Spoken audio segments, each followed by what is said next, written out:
Pod, o podcast de Rio Preto, ao vivo em instantes.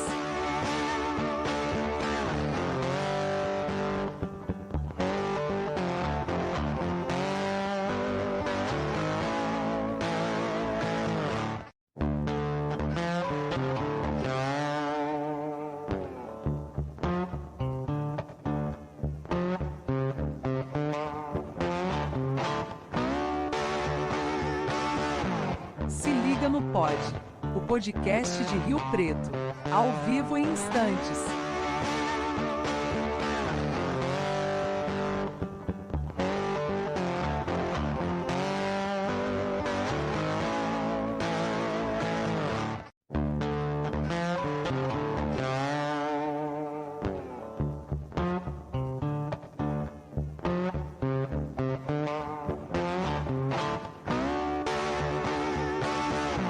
Se liga no Pod, o podcast de Rio Preto, ao vivo em instantes.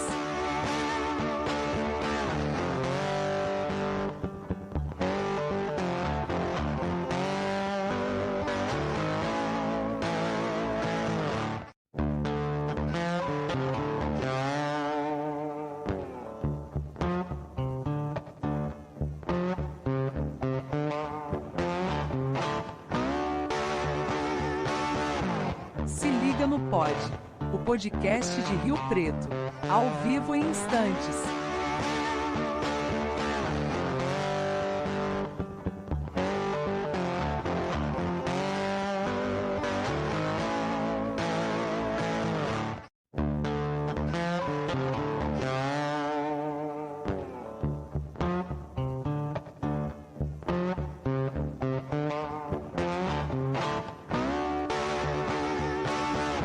Se liga no Pod, o podcast de Rio Preto, ao vivo em instantes.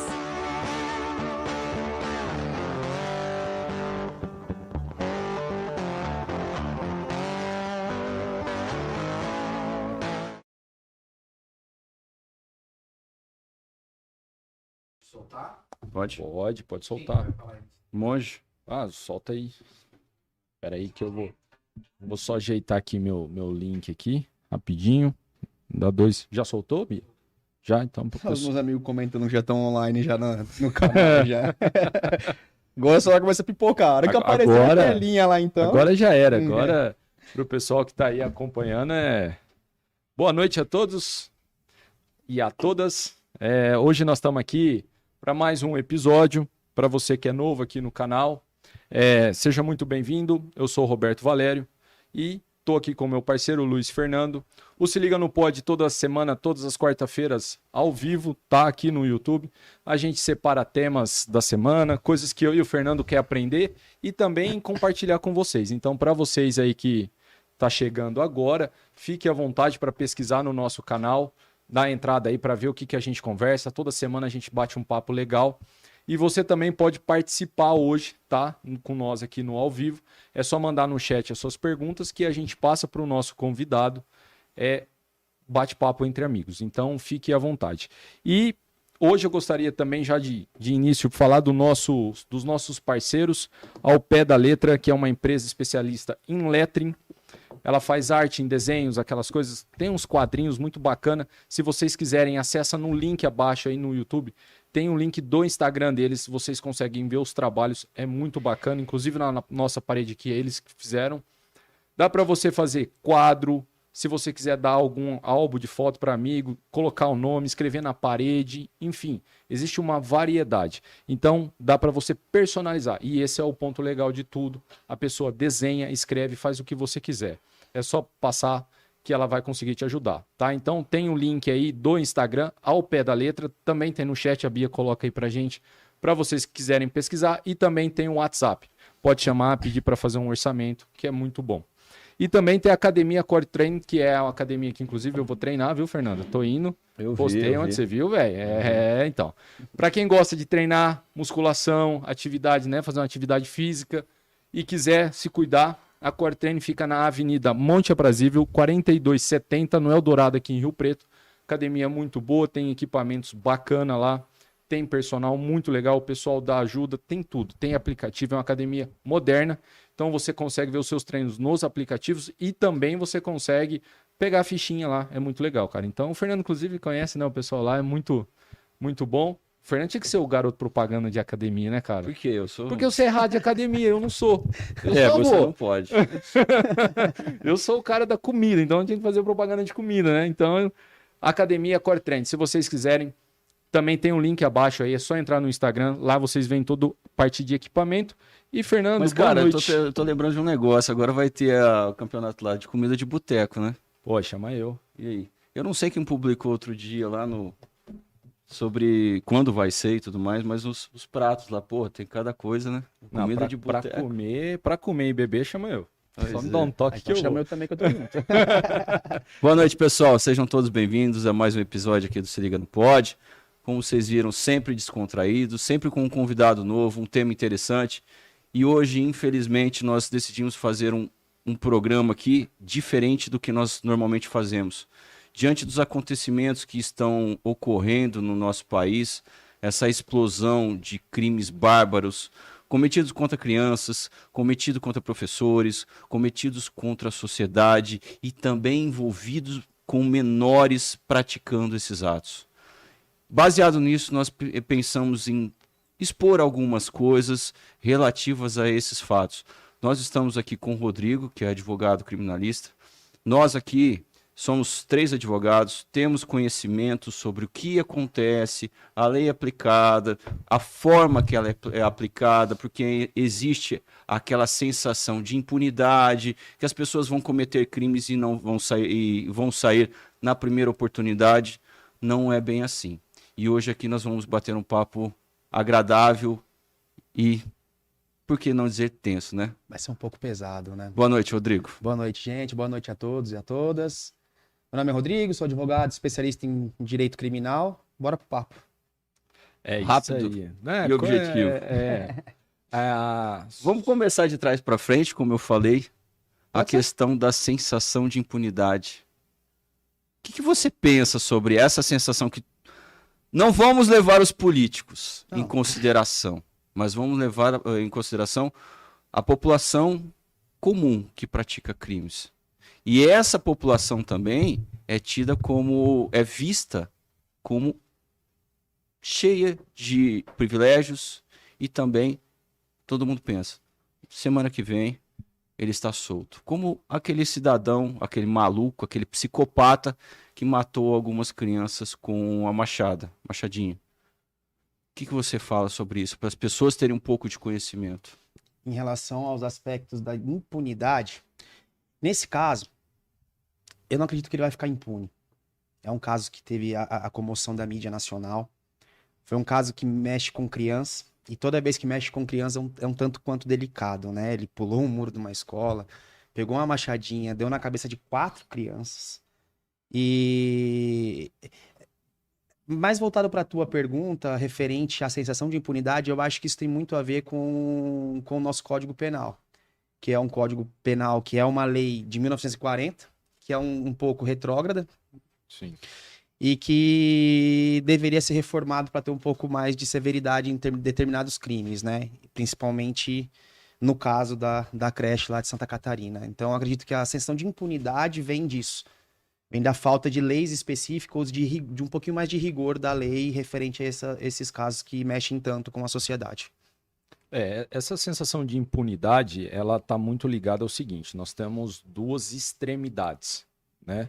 Hoje nós estamos numa era em que todo mundo quer punir a todo custo de forma grave, né? Então, tudo é cadeia, tudo tem que ficar anos na cadeia pensando. E, ao mesmo tempo, aqueles crimes que de fato merecem essa atenção são deixados de lado. Sim. Esse é o problema, né? Então, esse sentimento de impunidade, até pegando o gancho com o Fernando, né? Como falar isso para as pessoas de fato, existem crimes que a pena poderia ser maior. Por exemplo? No caso do homicídio, no caso do cara da machadinha. O cara, para mim, que faz um negócio desse aí, a pena mínima tinha que ser, no mínimo, 40 anos. Eu No discordo. caso da machadinha. Na minha opinião... Bom, depois a gente vai chegar nesse ponto aí. Mas então, eu falo assim, a gravidade desse crime não é o simples ato de matar. Simples ato de matar. Existem várias situações do matar. Nós estamos falando de um contexto em que um adulto mata as crianças. Você fala de inserir uma agravante? Isso, entendeu? Por ser Exatamente. pela criança. E esse tipo de contexto é uma situação. Nós estamos falando de pena mínima. O máximo é uma outra história. Então, existem sim circunstâncias que eu acho que deveria melhorar a penalidade no nosso país. Por outro lado, existem contextos e contextos. Então, por isso que eu estou falando. Eu não acho que tem que ser como regra, mas existem crimes pontuais que não dá para ser justificável. E aí a pena tem que ser maior. Aí pegando até um gancho na sensação de impunidade que o Fernando acabou tocando no assunto, eu acho que pela gravidade do crime, as pessoas acham que a pena é baixa. Você vai para um homicídio, que hoje a pena, o simples, né? Seria de 6 a 20 anos. Aí tem, nesse caso, vai ser qualificado, motivo torpe, né? Recurso que impossibilitou a defesa da vítima e tal. Aí eu até concordo com o Roberto na questão de se criar, no caso específico da creche, se criar algo para que se aumente a pena por se tratar de criança. Pode até ser algo meio que pessoal meu, né? Por causa de uma história que eu tive, perdi uma filha recente e tudo mais. Cara, quando mexe com criança, um pai que perdeu um filho, teve até a entrevista de um dos pais lá, né, que relatou que a última imagem que ele tem do filho dele, que foi o filho dele pulando, que nem coelhinho, porque era véspera de Páscoa, se eu não me engano. Aí eu concordo com o Roberto. Eu sei que você vai discordar. Por que eu vou discordar? Porque você sempre discorda. Talvez eu vou ser mais duro do que você pensa. Casos em que são extremamente graves, como este, eu acho que deveria ter a pena de morte. Porque você pensa o seguinte: um cidadão, um lixo de ser humano, vamos dizer assim, que pratica um fato contra crianças, matando crianças. Qual foi o motivo? Não interessa qual foi o motivo, porque não existe nada que justifique. Esse lixo não pode conviver nunca mais. A pena tem que ser proporcional. Eu tenho essa visão. Existem crimes que deveriam ter a pena de morte. E este é um. E eu concordo, porque eu vou enquadrar esse rapaz que cometeu isso dentro da psicopatia, tá pegando um gancho no nosso assunto. E vou dar um exemplo muito claro que vai corroborar com o que você falou agora sobre a pena de morte. Eu tenho minhas ressalvas sobre a pena de morte, mas nesse caso eu também concordo. O famoso caso do Chico Picadinho, por exemplo, que em 66 ele matou uma mulher e esquartejou ela. 2 anos depois, em 74 ele foi preso, condenado a 20 anos, ele foi preso em 66, aí ele foi condenado a 20 anos, cumpriu 8, em 74 ele foi solto, mas ele foi preso como pessoa comum, correto? Foi solto em 74. O que ele fez? 2 anos depois, matou outra pessoa, só que dessa vez ele não cometeu os mesmos erros que ele tinha cometido no primeiro crime. Aí em 76, ele foi pego de novo, foi condenado a mais 20 anos, e aí mandaram ele para o hospital psiquiátrico, né, o hospital judiciário, e tá lá até hoje. Criou-se uma prisão perpétua. Mas vamos ser honestos, um rapaz, né? Esse lixo, como você mesmo disse, que mata 4 crianças, eu acho que merece mesmo ficar preso eternamente. Ele né? não tem recuperação. Não tem. Esse tipo de pessoa, que aí nós vamos falar depois da psicopatia, ele não tem recuperação. Por isso que no meu entender, lógico que nós estamos falando de casos e casos. Não vai sair colocando todo mundo no paredão e exterminando. Não. Não é essa a questão. São casos em que não há mais a possibilidade de reintegrar a pessoa pelo tipo de doença, anomalia cerebral e tudo mais, que a psicopatia é uma anomalia cerebral. Situações como essa deveriam haver a pena de morte. Ah, mas pode internar ele no hospital psiquiátrico. Para quê? Maníaco do Parque sai agora em 2028. Alguém acredita que ele foi ressocializado? Alguém acredita que a hora que ele sair em 2028 ele não vai fazer novamente o que ele já fazia? O que ele fez, na verdade? Lógico que vai. Não tem conserto. Que aí nós vamos entrar mais pra frente. A psicopatia, ela não é uma doença mental, mas ela não tem cura. Ela não tem um remédio que te controla. Então não tem. Então eu concordo contigo nesse aspecto, porque não tem como. Esse cara não vai voltar e ficar, não, beleza, tranquilo, paguei minha pena, tô ressocializado e não vou mais cometer esses crimes. O impulso que ele tem de cometer o crime é maior do que o controle. É. E a merda é o seguinte, independente da pena, se é pena de morte, se é 20, 40, 30 ou 50 anos de cadeia pro cidadão, lamentavelmente nenhuma pena traz aquela vida de volta, Não traz. né? Então, acaba sendo um dano irreparável para as famílias que perderam essas crianças. E cá entre nós, é duro. Agora, imagina para as pessoas que ficaram. Eu fico imaginando as crianças que sobreviveram a esse ataque. Não é só isso. A gente Entende? é A família, como é que fica? Uma criança de 4, 5, 6 anos que conviveu num contexto desse. Como que fica a cabeça dessa criança, cara, agora? Olha o trauma que ela vai carregar pro resto da vida. A professora, Você viu o que aconteceu com uma professora? olha que coisa. Uma semana depois ela infartou. Infartou, exatamente. A que trancou Salvou lá. os bebês. Ela infartou. Ela chegou E, isso. e foi constatado já que foi devido ao trauma que ela sofreu naquele dia. O aspecto, o dano reflexo, né, que a gente chama, cara, é imenso. É. Não tem como você levar isso de uma forma simples. Já Simplório, deveria não é? existir uma legislação específica para esse tipo de caso. Não é algo normal.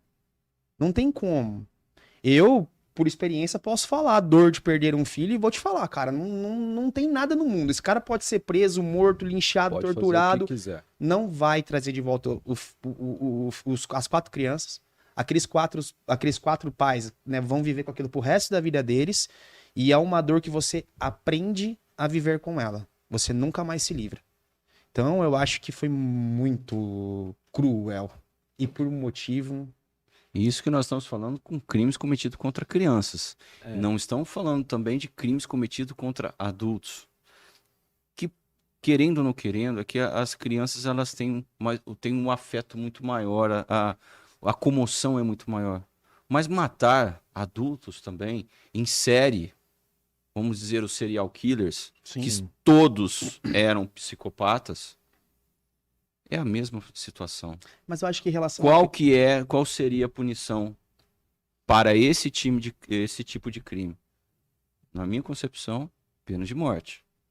Logicamente, depois de um processo, provar que foi a pessoa, porque não necessariamente foi ela pode não ter sido ela que cometeu o crime. Não no caso desse Não. Idiota. lixo aí que nós estamos falando, mas em casos em que não há comprovação, não há prisão em flagrante, então aí demandaria, porque nós vemos nos Estados Unidos a quantidade de pessoas que ficam 30, 40 anos presas e depois descobrem que elas eram inocentes. No caso da morte, não tem jeito. Morreu, morreu. Mas nos Estados Unidos é assim, o Ted Bundy é um caso muito famoso, ele era um serial killer e ele foi condenado à pena de morte.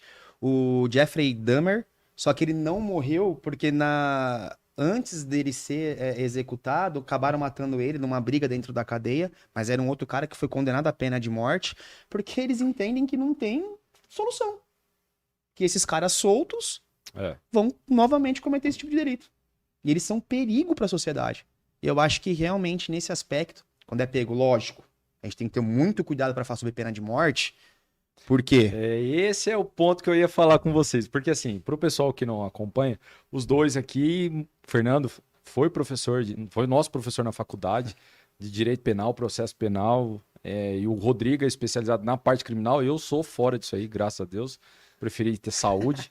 Então, assim, fora do criminal eu tive 2 paralisias. Imagina se eu tivesse no meio criminal. Eu tinha morrido já. mas é Infartado. gostoso. E aí, eu vou perguntar para vocês dois que costumam a lidar com a justiça no âmbito criminal. Vamos tirar o caso da Machadinho, porque isso não tem como discutir, isso é fato, tá? Vocês acham que a justiça brasileira está apta a concluir e mandar matar alguém hoje? O aparelhamento que nós temos hoje, vocês confiariam numa decisão da justiça? Bom, deixa eu começar. Se for uma legislação só para que as pessoas tenham ciência, para que exista a possibilidade de matar, necessária a elaboração de leis. Sem lei, o judiciário não pode determinar a execução de ninguém. exceto um caso de guerra declarada, que aí há a possibilidade de matar. Caso contrário, não há. Vamos lá. A justiça, acredito eu que em casos como esse, em que existe a possibilidade de ocorrer a execução daquele que cometeu o crime, mediante júri, tribunal do júri, como existe agora no caso de homicídio. Nos Estados Unidos, aos julgamentos dos crimes pesados, quem julga são os jurados e não os juízes. Até no âmbito civil. Sim, mas crimes em si. Sim. Quem vai determinar a execução são os jurados. Então, se seguir esse mesmo sistema, eu acho que sim, que poderia haver. Só que é o seguinte, a Constituição hoje não autoriza pena de morte. Eu tenho uma pequena ressalva. Eu ainda acho que em casos de flagrante. Porque a nossa cadeia de custódia hoje, ela é muito falha. Aí você coloca um cara que supostamente cometeu um homicídio, de frente do cara da creche, por exemplo, que ele pulou o muro, fez um status numa rede social e se entregou na delegacia. Ó, acabei de matar 4 crianças. Esse cara aí não tinha erro. Ele tinha que ser condenado à pena de morte dentro daquilo que a gente tá conversando. Mas, por exemplo, a gente já trabalhou em casos que o cara era inocente. E aí?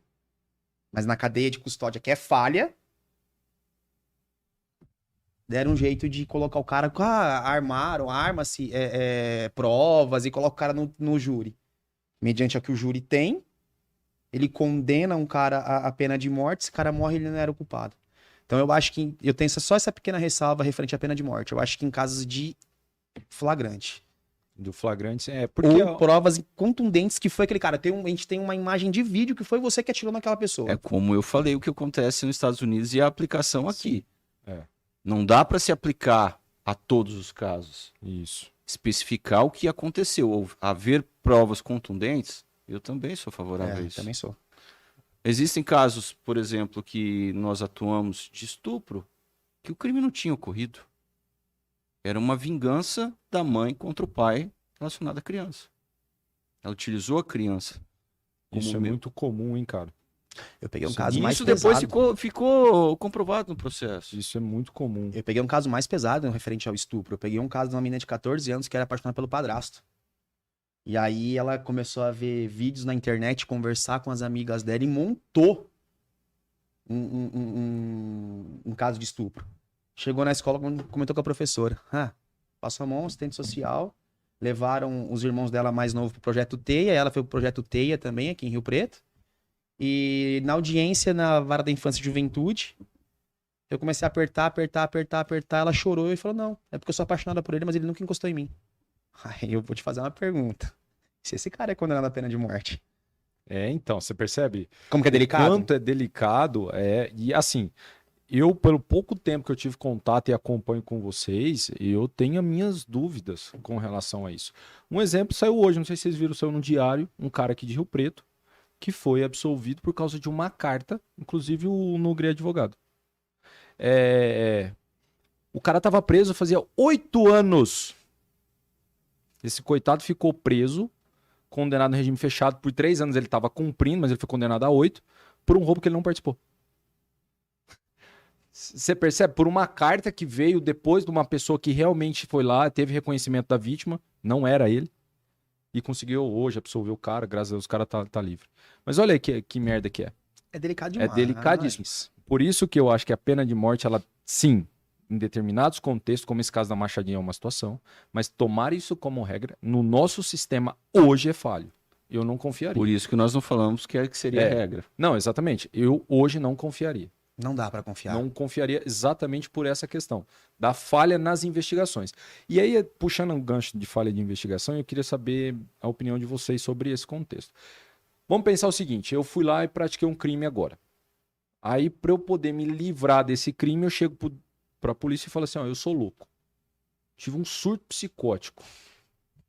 E aí? Como a polícia procede nisso? O simples fato da pessoa falar que ela fez aquilo no ápice de uma loucura, livra ela desse contexto? Não. Não é tão simples. necessário um exame criminológico, que você passa com psiquiatra, psicólogo, assistente social. Eles vão vasculhar a tua vida antes do delito. Vão ver se você tem tratamento psicológico ou não. E tem o aspecto biopsico, que os psicólogos chamam, né? Que é a tua condição, a tua insanidade mental, ela era parcial ou total? Você estava, vamos pôr dessa forma para ficar mais fácil para quem está assistindo a gente, insano no momento do crime? Vamos supor que você realmente tenha, porque olha só que interessante. Mesmo que se a pessoa for esquizofrênica, isso não coloca ela como uma pessoa inimputável, que não vai responder pelo crime e que vá para um hospital judiciário. Não coloca. Tem que ver se você estava com um surto, mesmo se você sendo esquizofrênico. Se você estava com um surto psicótico no momento do cometimento do crime. Tá, então deixa eu só interromper só a explicação, só pra gente deixar claro pra quem não sabe. O que é inimputável? O inimputável é aquela pessoa que ela não tem discernimento do que acontece. A realidade dela é totalmente fora. Popularmente falando, seria o louco, né? O esquizofrênico. Sim. Ele não sabe o que tá fazendo, ele não tem discernimento do que é certo, do que é errado. É bem aquela brincadeira, vê dinossauro, vê cogumelo, come cogumelo, vê gnome, assim, bem a grosso modo. Sim. Seria esse o inimputável. Aquela pessoa que não tem discernimento, é o louco. Esse seria o inimputável. Porque essa questão do louco é interessante porque a gente percebe que algumas pessoas tentam utilizar desse argumento e aí no desfecho de uma investigação vê que não tinha nada daquilo. No primeiro impacto, na declaração. Eles utilizam também a embriaguez como uma forma de se excluir do crime. Também usam, aí já é coisa mais, eu não sabia, o famoso, eu não sabia que isso era crime. Não importa. Não importa. A questão da inimputabilidade, só para puxar o gancho, é onde se inserem os menores. Os menores são inimputáveis. Que depois a gente vai falar um pouquinho disso também, que todo mundo acredita, não, são os pais que vão pagar pelos filhos. Depende. Depende o que é pagar. Cumprir pena pelos filhos? Não. Existem crimes autônomos para os pais. Existe condenação civil para os pais e existem as medidas socioeducativas para os menores, que vão ficar presos. Porque essa questão, só para não... Nós vamos entrar nesse ponto que o Vô comentou, mas só voltar um pouquinho no que você falou, da pessoa que tem esse distúrbio. Você falou do psicopata. O psicopata, teoricamente, de forma bem simplória, a gente poderia falar que é uma pessoa que não sente emoções. Ele não sente o peso. Vamos supor que ele não tenha remorso. Ele tem emoção, mas, por exemplo, assim, vou fazer uma pergunta. Se você matar alguém hoje, por mais que você faça com raiva, violenta emoção, a hora que você baixar a adrenalina, o que vai acontecer com você? Vai loucura, vou bater cabeça. Vai pesar da consciência, não vai? O psicopata não. O psicopata, ele tem discernimento do que é certo ou errado. Ele tem esse discernimento. Ele sabe qual que é proibido. Ele sabe que se ele cometer um homicídio, que tem uma lei que proíbe isso dele. Mas isso não impede ele de fazer. Ele não faz esse juízo de valor. Esse é o psicopata. Tá. Ele não se envolve emocionalmente com o negócio. Ele é frio. Exatamente. Frio. Ele não consegue demonstrar remorso pelo crime que ele praticou. Para ele é indiferente. Se ele matar alguém hoje, amanhã ele vai trabalhar como se nada tivesse acontecido. O psicopata, ele responde pelo crime como qualquer outro cidadão. Ou não, ou tem uma... Vamos falar assim, a justiça trata de forma diferente os níveis de psicopatia. Deveria punir... Deveria. De forma diferente, mas depende. Porque o psicopata, ou ele vai ser considerado imputável, que seria uma pessoa normal, ou, em alguns casos, que eu já até vi, ele é o semi-imputável. Que é aquele cara que tem o discernimento, mas no momento da ação, ele ignora. Meio louco. O meio louco. Boa. Boa, perfeito. O meio louco. Então, o psicopata, ele tem. O que se discute muito, porque não existe uma legislação específica e nem um tratamento específico para o psicopata. Eu acho que eu falei no começo da live, eu falei que o psicopata ele não é um doente mental. Ele tem um transtorno de personalidade. É isso que os psicólogos explicam sobre a psicopatia. Ele tem um transtorno de personalidade. Então é assim, volto no exemplo do Chico Picadinho. Ele foi condenado como se fosse, primeira vez como se fosse uma pessoa comum. Cumpriu a pena dele, progressão de regime e tudo mais, tal, saiu e voltou. Não tem cura a psicopatia. Então não existe. Ou ele é semi-imputável, que aí ele vai ter uma atenuante na pena, ou ele é condenado como uma pessoa comum.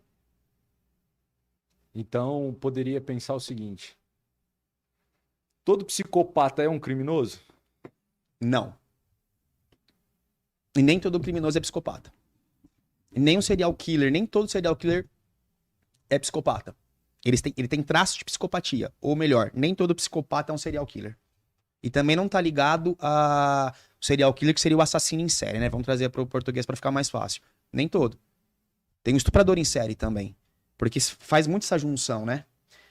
De que todo serial killer, todo assassino em série é psicopata. Ou o psicopata só é um assassino em série. Não. Um estuprador em série também é um psicopata. Que coisa, né, velho? É tenso isso, porque você não consegue saber quem que é psicopata. Pode ter um psicopata perto de você, trabalhando com você, e não necessariamente ele é um criminoso, não necessariamente ele vai te matar se você falar alguma coisa pra ele. Se ele não tem sentimento, ele não nutre sentimento, se você falar uma merda pra ele, não necessariamente ele vai fazer alguma coisa. Pra ele tanto faz, tanto fez. Então, até Mas ele pode acordar um dia e falar assim: eu quero matar o Roberto. E aí? A psicopatia é biológica. A pessoa nasce com aquilo. É óbvio que as experiências de vida dessa pessoa acaba desencadeando, né, que ele cometa esses delitos. Sim. Mas pode ser que o cara nasça psicopata e nunca faça nada. Nunca cometa nenhum delito. É até interessante que nós estamos fazendo esse paralelo, porque eu estava pesquisando sobre essa questão dos ataques nas escolas, né? E um estudo americano chegou à conclusão, depois de eles fazerem alguns levantamentos, de que mais de 50% desses ataques que acontecem nas escolas, inclusive aqui no Brasil, não são feitos por pessoas psicopatas. A gente acha que esses ataques em escolas são de psicopatas. Não. E interessante falar que quase 49% é motivado por algum trauma. A pessoa tem um trauma e ela vai lá na escola fazer isso. O trauma que é o gatilho. caso do bullying. O caso que é mais tradicional, o bullying, né?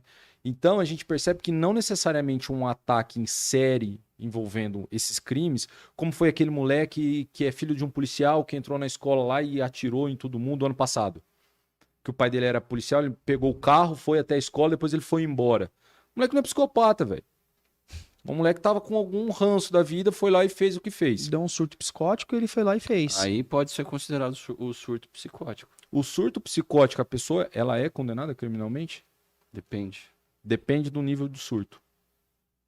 Então não existe uma Isso aí vai ter que matemática, né? ter uma avaliação médica para se dizer se naquele momento ela tinha condições de saber da realidade do que estava acontecendo.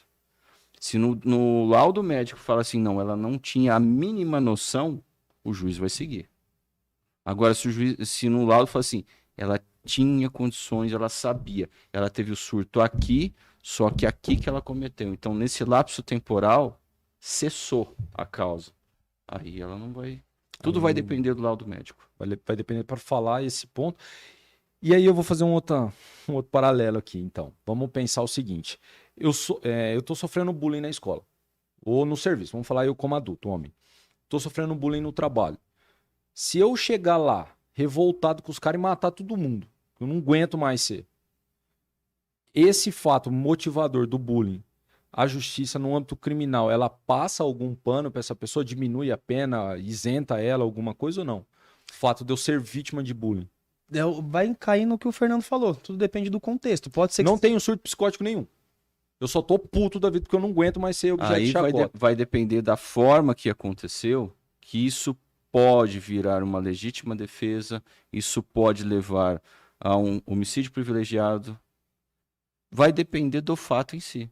Se você pega assim, por exemplo, fala assim, eu quero a questão do homicídio privilegiado. Você tá no seu trabalho, zoam você, xingam você ou ameaçam você, você vai na tua casa, busca uma arma, volta e mata todo mundo.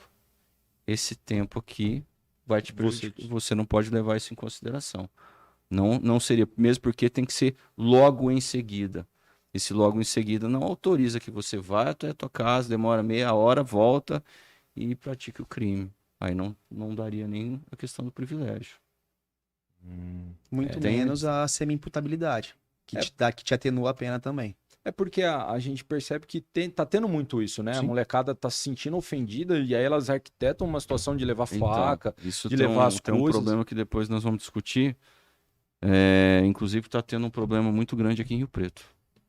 E o grande problema são as escolas com medo de gerar uma má fama, elas ocultam o que está acontecendo. E eu vou falar aqui. Então, e vai virar corte porque tem que divulgar o que está acontecendo. Manda bala já, então. Os Aproveita. pais não, Tá aí. os pais não sabem o que está com. Seguinte. E eu vou falar. Quer dar nome aos dois? Não, tem a notícia aqui. Ah, tá. Tem uma notícia. Algumas escolas estão tendo a suspeita que os alunos estão se reunindo para fazer um ataque dia 20 de abril. Para ter um ataque em massa nas escolas. A Polícia Civil foi investigar e pegou, se eu não me engano, 8 menores envolvidos. Que se iria acontecer ou não foi divulgado. Mas eles estavam divulgando fake news de que ocorreria. Hoje na fisioterapia, acho que foi, não sei se foi hoje ou foi segunda, o fisioterapeuta falou: você está sabendo disso? Eu falei: não. Eu não vou levar meu filho dia 20 na escola. Não vou deixar ele ir. E por acaso eu li a notícia agora à tarde. Então, e as escolas não divulgam com medo de denegrir a imagem. Isso é extremamente grave porque os pais acabam não tendo ciência do que pode ocorrer e investigar o próprio celular do filho. Porque isso é tudo é feito como? Através do WhatsApp, através do Instagram, através do sei lá do que. Eles vão combinar isso. Ou de realmente praticar, ou divulgar notícia falsa. Só que essa notícia falsa gera o quê? Pânico. E é verdade, porque eu tava ontem na delegacia, tava com um grupo especializado em crime cibernético de São Paulo, e eles confirmaram isso pra mim. Que há boatos de que haverá um ataque em massa aqui na região, dia 20 ou 21. Eles não sabiam me precisar. 21 não, porque era feriado. Então seria um dia antes. Então, Seria na quinta-feira. É. Seria na quinta. Ó, só para fortalecer o que o Fernando falou, saiu hoje no diário, polícia identifica mais 4 suspeitos de espalhar fake news sobre ataques em escola da região. Ao todo foram 8. 8, mas esses 4 são 12 pessoas que foram identificadas. E 4 dessas 12 são de São José do Rio Preto, o resto são daqui da nossa região. E realmente é preocupante. A gente não sabe se é verdade ou mentira. mentira. Você não sabe, você vai pagar para ver? Não, né? Não, eu digo o seguinte. Você não vai, o pai não vai pagar para ver um A negócio própria desse, né? polícia deveria fazer esse serviço e as escolas também. Alertar. Agora nós temos também é um inferno a nossa política, né? Precisa sempre acontecer alguma coisa para os rabo presos se mexerem dentro do Congresso. Precisou modificar. Agora nós vamos fazer lei. A lei não vai resolver o problema. Endurecer a pena não vai. Se nós estamos falando de psicopata, o psicopata está cagando para a lei. Ele sabe o que pode acontecer, só que para ele é indiferente. Então o problema não está na lei. Agora vamos falar assim: não, agora nós vamos colocar um segurança em cada escola. E eles não. Quem fala essas coisas não para nem para pensar. Se tem 3, 4 moleques envolvidos, vai um com cada faca e mata o segurança. E aí? Eu acho que vai mais além. É transferência de obrigação. É uma situação, e também tem a responsabilidade dos pais, não vamos deixar eles de fora disso. É uma situação tão ampla e tão delicada que não é simplesmente falar assim: eu vou endurecer a lei e eu vou colocar um segurança. Todo mundo vai mostrar o que está dentro da mochila? Vai parar aluno por aluno para mostrar o que está dentro da mochila? Tem que pôr detector de metal, então, em cada escola, né? Se for para fazer dessa forma. Então, eu pensei nesse. E o Estado não tem estrutura para isso. Estrutura, assim nem também nem como privado. as escolas particulares, não vão colocar um detector de metal. Não vão. Mesmo porque você tem apontador, você tem um caderno que tem um espiral, tem não sei o quê. Colocaram. Cara, mas então, Numa escola municipal de Badi colocaram. Na do estado, não. Mas em municipal colocaram um detector de metal. o problema que Mas resolve. Não. Esse é o X da questão. não é só isso. Porque nós estamos pensando num grau um pouco amplo. Mas quantos pais não vão se sentir ofendidos? Ah, quem é você para investigar a bolsa do meu filho? É isso. Aham. Isso vai ser uma merda. Perdão É a da palavra. É a transferência. merda isso aí. É a transferência de Porque o pai vai. Não, responsabilidade. você não pode olhar nas coisas íntimas do meu filho. E eu fiquei pensando Meu nisso. filho não é Cara, bandido. meu filho não é bandido para você submeter. Tem pais que tem alguns pais que têm essa consciência. Que não, se é pelo bem dele, tem um conflito de direitos aqui. Vamos falar assim: o Estado, que é a questão de segurança e questão da privacidade. Cara, entre um e o outro, quem vai prevalecer? Se nós estamos falando do coletivo, é segurança. Sim. A segurança tem que prevalecer de todos. Então, poderia, ok, só que aí eu vou trazer o que o Fernando falou. O Estado não tem hoje condições de colocar nem segurança e nem colocar os detectores. Ok, vamos para a rede privada. Você vai colocar detector e vai colocar um segurança. Aumentou o custo da escola. Aumentar a Ela vai mensalidade. repassar a mensalidade. Os pais vão bater de frente com isso, vão aceitar isso, vão acolher ou não? Esse é o ponto. Entende? Então, assim, é muito complexo o contexto. Eu vou pegar um gancho aqui, ó, do Thiago Ar. Eu não sei quem que é esse Thiago, mas tudo bem. Ele colocou um comentário aqui, que é basicamente o que a gente está falando aqui da escola. Estão com essa conversa em todo o país. Querem causar pânico. Mas, infelizmente, e esse é um outro problema, podem incentivar alguém a realmente realizar um ato desse. Várias pessoas, psicólogos e tudo mais, estão também justificando a ausência da divulgação desses fatos para que não incentive outras crianças, ou outros malucos, ou outros não sei o quê. Porque o negócio não está direcionado a menores.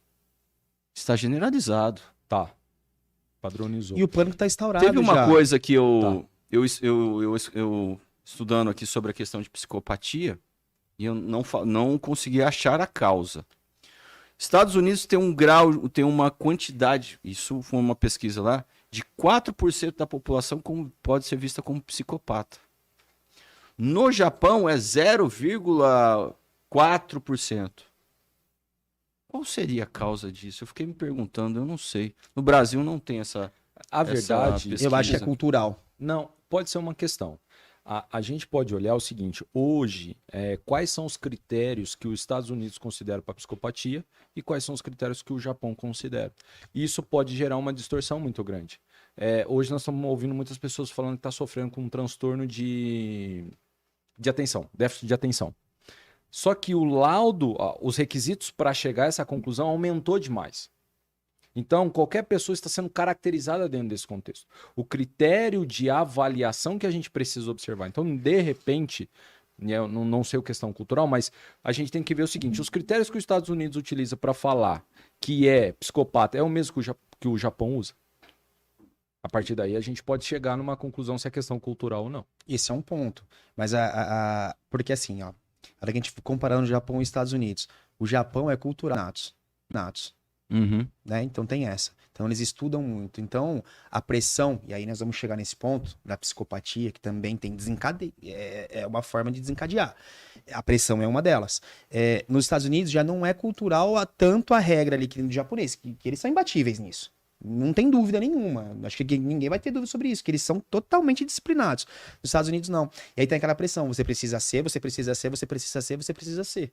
Aí você tem bolsa de estudo, pressão psicológica para poder estudar, pressão psicológica para poder trabalhar, trabalha nas férias e tudo mais. E aí tem essa questão que eu acho, no meu ponto de vista, porque eu não tenho estudo sobre isso, que acaba dando esse índice de 4% que o Fernando colocou. E aí é uma questão cultural também. E só aproveitando também, Estados Unidos, Brasil, todo mundo fala a questão da aplicação da lei e a impunidade no Brasil. Eu vou falar disso daqui antes que a gente já troque de assunto. A questão da impunidade, que é vista por muitos, eu vou questionar com uma pergunta só. Será que o Brasil realmente permite, o judiciário permite essa impunidade? Na prática, nós vemos uma coisa completamente diferente. Aí vem minha observação. por que os presídios estão todos superlotados? Se houvesse essa impunidade tão grande, os presídios não estariam todos superlotados. E aí eu vou fazer também referência aos Estados Unidos. Os Estados Unidos têm leis pesadas. A pena pesada afugenta alguém, impede que alguém cometa crime? Sim. Mas por que os Estados Unidos têm a segunda maior população carcerária do mundo? Se as penas são maiores. Penas de morte, penas perpétuas e penas pesadas. Se fosse a pena em si, Brasil e Estados Unidos não teriam as populações carcerárias que possuem. Em relação à população carcerária do Brasil, eu vou te trazer um número que eu vi esses dias. 12% da população carcerária do Brasil já era para estar fora da cadeia. Culpa é de quem? Essa é a questão. E esse é o primeiro ponto. 12%. Se prende por nada, muitas vezes. Caso que acontece, de certa forma, diariamente. Ou casos em que a pessoa está presa, mas ela teria o direito de liberdade. Ou então, ainda, pessoas que já cumpriram a pena, não cometeram faltas dentro do regime prisional e já poderiam ter saído. Os 12% dentro disso. Não, dentro disso é... Abriu o leque. Você pega um cara... É bem polêmico também esse assunto, mas vambora, né? Você pega um cara com um cigarro de maconha e R$5 no bolso. Em vez de você colocar ele no 28, que seria, né, da lei de drogas, e colocar ele como usuário, não. Você vai lá, coloca o cara no 33, que é o tráfico de drogas, condena um cara a 8 anos e, pum, cárcere. É um dos motivos também. A gente vive num país, num judiciário punitivista. É um dos motivos da superlotação, na minha opinião também. E precisa ser revisto com urgência isso. Com urgência. Não é papo de internet, mas eu vou falar o que eu penso. Respondendo a sua pergunta. Só uma parte, né? Não dá pra responder tudo. A impunidade no Brasil é só pros colarinhos brancos. Preto, pobre, preto, pobre, classe média, toma, não toma, não tem jeito. Faltou não um escapa. Não escapa. Entendeu? São 3 P's. É. Não, a gente não escapa, cara. Infelizmente, a realidade é essa. Você vê políticos, colarinho branco. Por isso que eu falei no começo do podcast, a gente não entrar na questão política. Não, mas exatamente, eu só tô respondendo a questão da o sentimento de impunidade que nós temos é porque a gente vê esses caras. E aí nós vemos outros contextos que não tem necessidade da pessoa estar presa e tá. Então, você quer um exemplo? Vou te dar um exemplo. Já que você tocou nesse assunto, vou te dar um exemplo. E nem é política. Teu ídolo. Não vamos dar política. O cara é pego com 2 cigarros de maconha e R$5 no bolso, toma uma pena de 5, 6 anos, tráfico de drogas. Aí não vou citar nomes, né? O filho de uma desembargadora é pego com 30 quilos de maconha dentro de um helicóptero e tá solto. Era pra consumo próprio.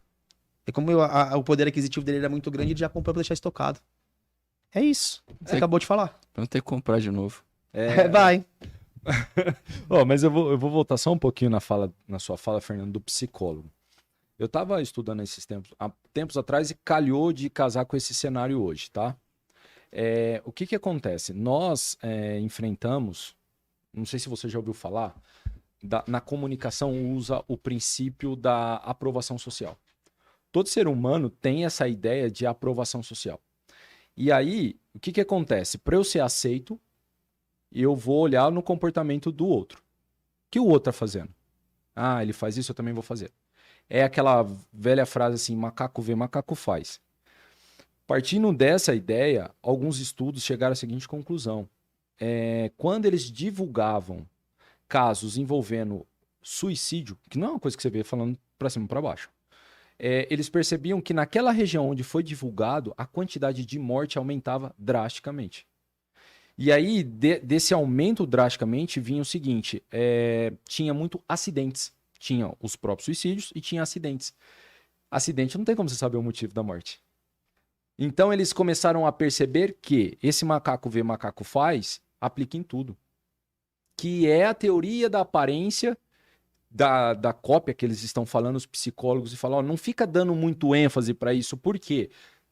Tem um monte de imbecil que hoje tem acesso à internet. Ele se conecta. Entendeu? Então ele fala assim, peraí, eu tô na dúvida. E na dúvida, o que você faz? Você copia o outro. Porque se eu errar, o outro também tá errando, então tá tudo bem. Eu vou ser aprovado socialmente por isso. Então, tomar cuidado com essa postura é interessante. Por isso que os psicólogos estão batendo muito nisso. Cuidado, porque dar ênfase a gente tá instigando essas pessoas que estão pretendendo fazer a tomar coragem.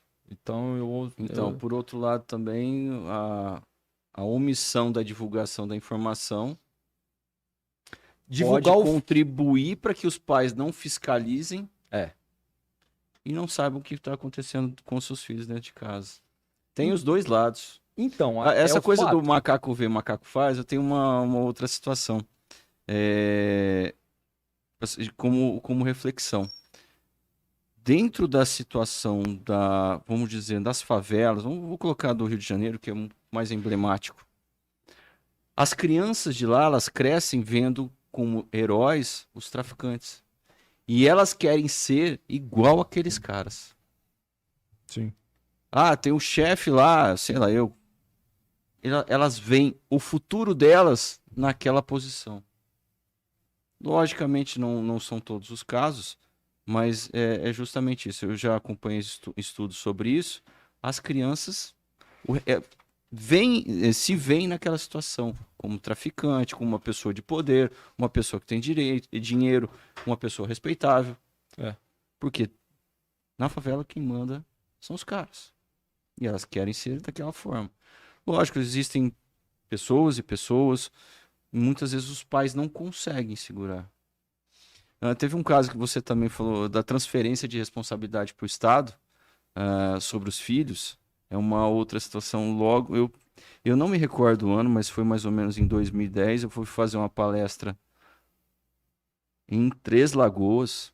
Logo que saiu o toque de recolher em Fernandópolis. E, eu fui fazer sobre o toque de recolher lá e lotado o auditório. Teve um cara que me peitou lá. Eu falando da questão da ilegalidade do toque de recolher.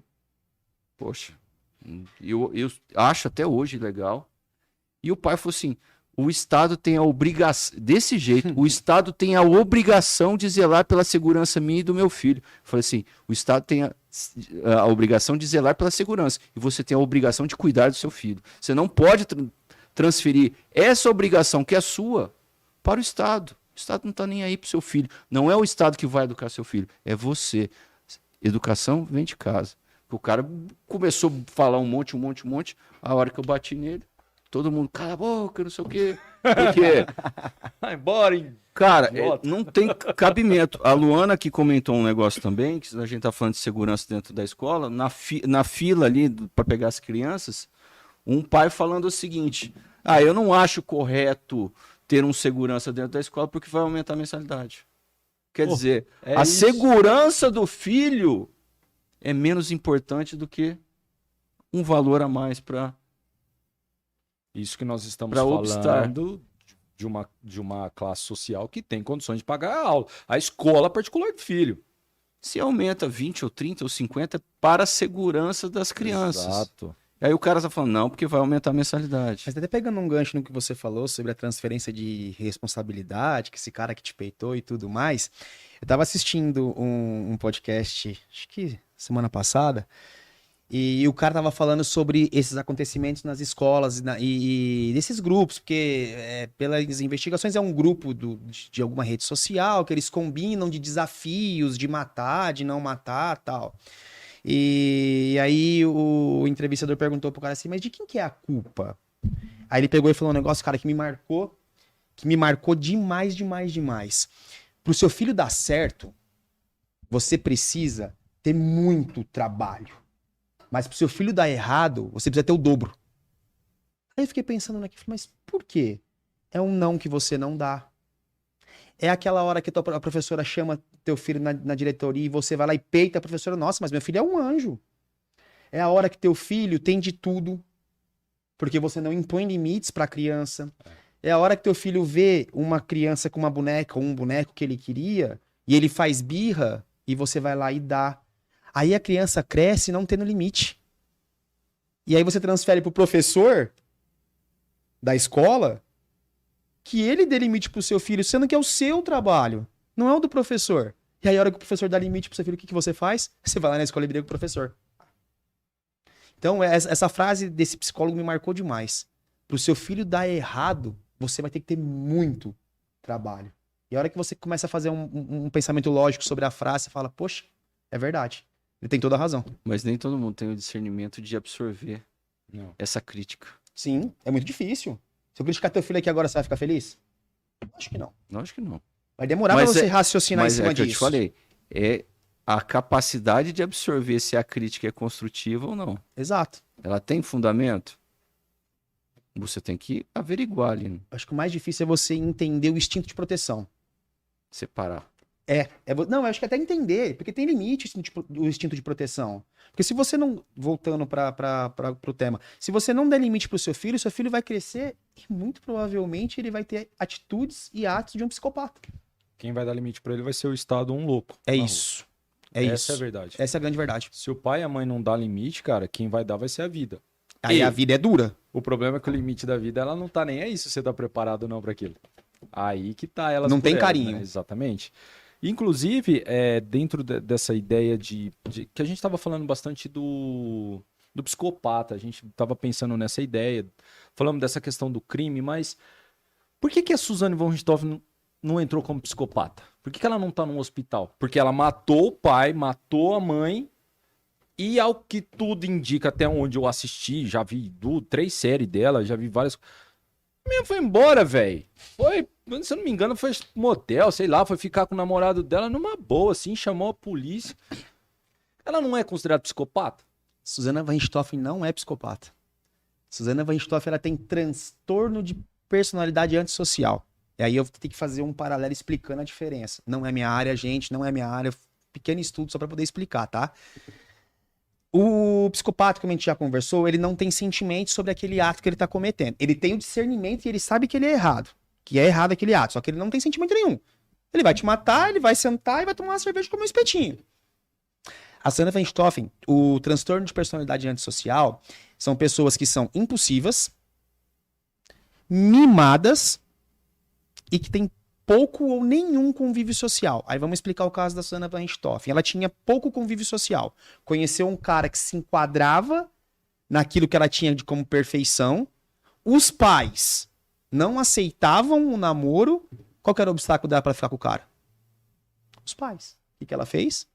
Se livrou dos pais. Essa é a Suzana von Richthofen. Só que tem um detalhe. Ela não recebeu qualquer tipo de benefício em razão do crime que foi cometido. Exatamente. Ela não foi considerada louca ou algo nesse sentido. Ela tinha esse transtorno, que é mais ou menos o transtorno de personalidade antissocial, ele é mais ou menos equiparado à psicopatia. A diferença é que o psicopata, ele é um cara amável. Maníaco do parque. Ele é líder de recebimento de carta. Ele recebeu uma carta em 2002 pedindo ele em casamento. E ele casou com a pessoa. Uma professora de história. Não era qualquer pessoa. Era uma professora de história. E ele é casado com essa pessoa até hoje. São pessoas apaixonantes. A diferença é que o psicopata, ele se insere na sociedade para esconder aquilo que ele é. E ele é manipulador. Exatamente. Mas a Suzana von Richthofen também era. Era? Era. Ela fudeu a vida do promotor, cara. Ela conseguiu fazer o promotor... Você viu essa parte? Não. Ela conseguiu fazer o promotor se apaixonar por ela, velho. Ah, tá. E ela fudeu a vida desse cara. Cara, ela fez numa entrevista, ela fez o Gugu pagar um ateliê pra ela. Cara, eu não queria ser advogado dela. Quem conversou com o Maníaco do Parque fala que, juro por Deus, fala assim, ó, ele é apaixonante. A Suzana von Richthofen é apaixonante. O Ted Bundy, assistia a série dele no Netflix. Cara, eu assisti a série do cara. O cara fez autodefesa, ele era bacharel em direito. O cara é apaixonante. As coisas que ele usava na defesa dele, ficava assim, meu Deus... Vou usar isso também. Eu sou advogado que estudo, não consigo. Não consigo, vou usar isso também. Fora que o psicopata, ele tem um nível de QI muito alto. O QI dele é alto. Eles são fora do comum de inteligência. É absurdo. É absurdo. Mas essa é a diferença. A Susana Van Stoffen, ela... uma outra observação. A diferença pro transtorno que a Susana Van Stoffen tem pro psicopata é que o psicopata, ele planeja cada detalhe do crime dele. Ele não é impulsivo. A Susana Van Stoffen, não. Tanto é que ela deixou um monte de ponta solta. O psicopata, por exemplo, um dia depois que enterrou os pais, não estaria numa piscina fazendo um churrasco tomando cerveja.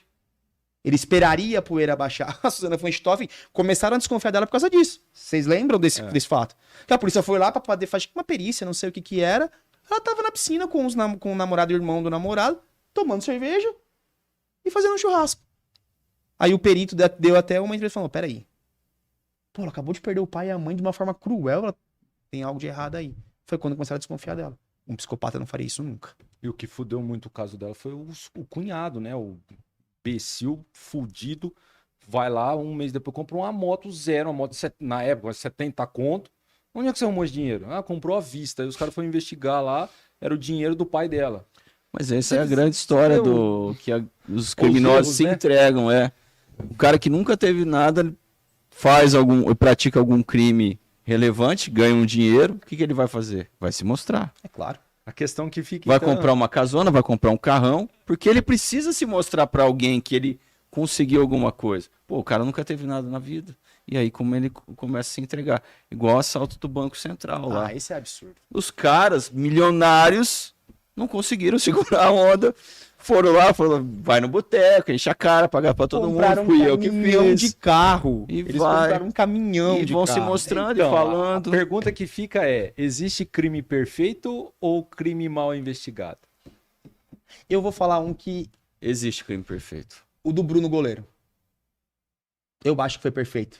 Quase perfeito. Eu acho que o que mais chegou próximo da perfeição foi o do Bruno, do goleiro Bruno. Na minha opinião. Ele foi pego por causa de uma gota de sangue no carro. E a hora que fizeram o exame era da Elisa Samúdio.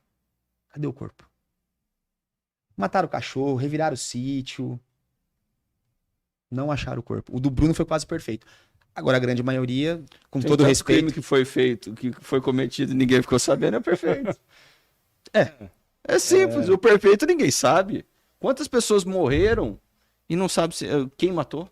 O caso daquela menininha a alemã, a Madeleine. A menininha sumiu no meio de todo mundo, ninguém nunca achou a menininha, nunca achou quem foi que sequestrou, nunca achou nada. Olha aí, é um outro caso. É que se for parar pra pensar, fala assim, bom, o crime perfeito, ninguém sabe o que aconteceu. Nem sabe que é Existe. crime, né? É verdade, tem isso também. Tem esse ponto. Que eu não Tem tinha esse pequeno parado pra detalhe, pensar, né? Então, E aí vou fazer uma pergunta pra vocês dois. Isso aí eu acho que eu fiz na época que eu dava aula. Eles nunca devem ter ouvido isso. Você tem capacidade de matar alguém? Você mataria alguém?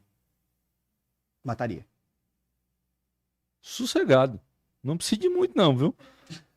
Não é só você mexer com quem eu amo que eu acho que o negócio Porque estrala. vocês já sabem a justificativa, mas se vocês fizerem essa mesma pergunta para várias pessoas, você mataria alguém? Não, jamais. Não tem como. Vamos pegar um exemplo aí. Você tá vendo o cara estuprando tua filha. Você vai conversar com o cara? Você não vai, você vai matar o cara. O cara que matou tua mãe. É cara. instinto, bicho. É instinto. É diferente. Rodrigo, você vai ter peso na consciência depois? Não, a pergunta tem que Você ter pratica o ato. tem que ter uma Pratica. resposta objetiva. Sim ou não? Sim, mexe com a minha família. Claro. Simples. Claro. Você não precisa É de óbvio. muito para matar alguém. Não. Você só precisa estar no momento errado, na situação errada. Agora pegando um gancho. É isso que diferencia a gente do psicopata. A nossa consciência segura a gente. O psicopata não tem. Ah, quero matar alguém. Vou lá. É isso. A gente acabou de conseguir dar um parâmetro do psicopata, por exemplo. Ele não tem esse peso na consciência. Poderias. Então, assim, vamos trazer o caso. Você passou por cima dele, mas vamos pensar no Pedrinho Matador. Ele tinha um código de conduta dele, que, pô, se pisasse na bola dele, velho, já era. E aí ele matava. Só que o cara não demonstrava nenhum remorso, velho. É o psicopata. Mas, na minha opinião, o Pedrinho Matador ele é um grau baixo de psicopatia. Nossa, Rodrigo, você é louco, né? Eu vou explicar o porquê.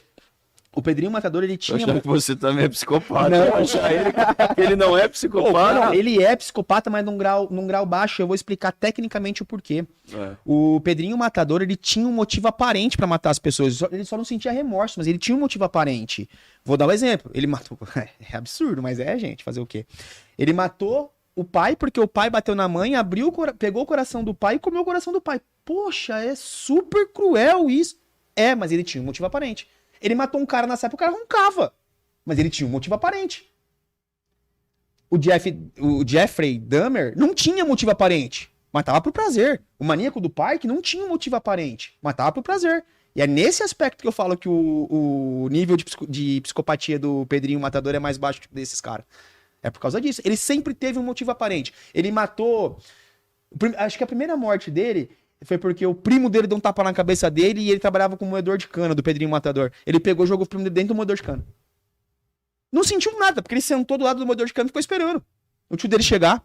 Aí o tio dele brigou com ele, ele pegou uma espingarda e matou o tio. Mas ele tinha um motivo aparente, tomou um tapa na cabeça. É absurdo? Não entra no mérito justificável, não. Né? Não, pelo amor de Deus, Não, gente. não é Eu vou te dar um. Vou te perguntar de um exemplo que eu ouvi de um professor meu de medicina legal lá de São Paulo. Foi o cara que, inclusive, fez a autópsia lá do Celso Daniel. Uhum. O cara era fudido, cara. Hoje, infelizmente, ele faleceu. Ele falou, ele contou uma história lá do cara que eram dois amigos, trabalhavam juntos e um envolveu com a namorada do outro. Quando um descobriu, ele foi lá, cortou a cabeça do cara, amarrou num prego no cabelo, com o cabelo assim, ficou a noite inteira conversando com o cara. Por que você fez isso? Era psicopata ou não? E o cara não tinha antecedente. Esse exemplo me marcou, cara.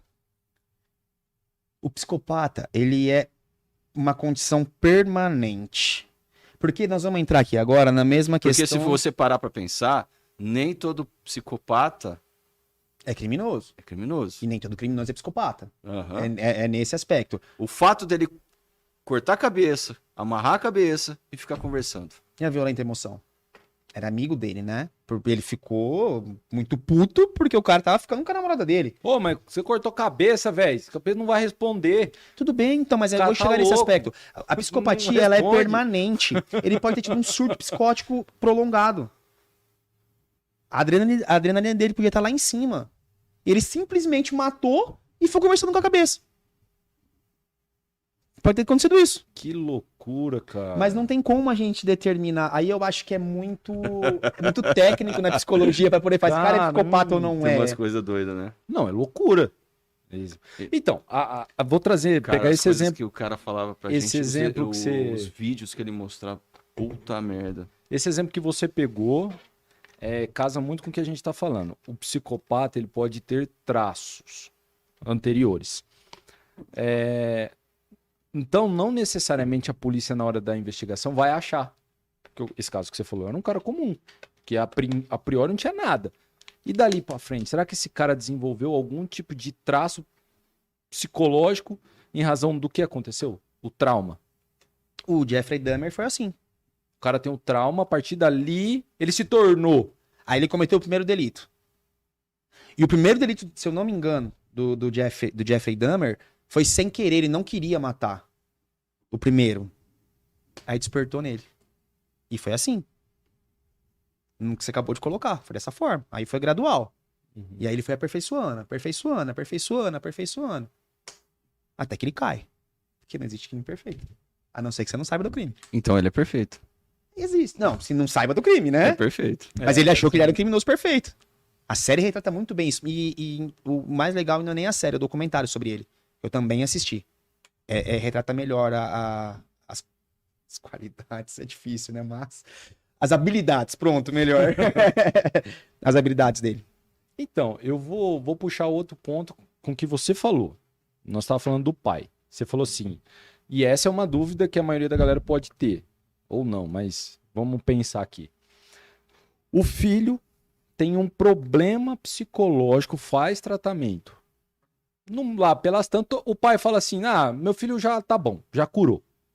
Ele para de dar o tratamento psicológico que essa criança necessita. Essa criança vai e pratica o crime na escola.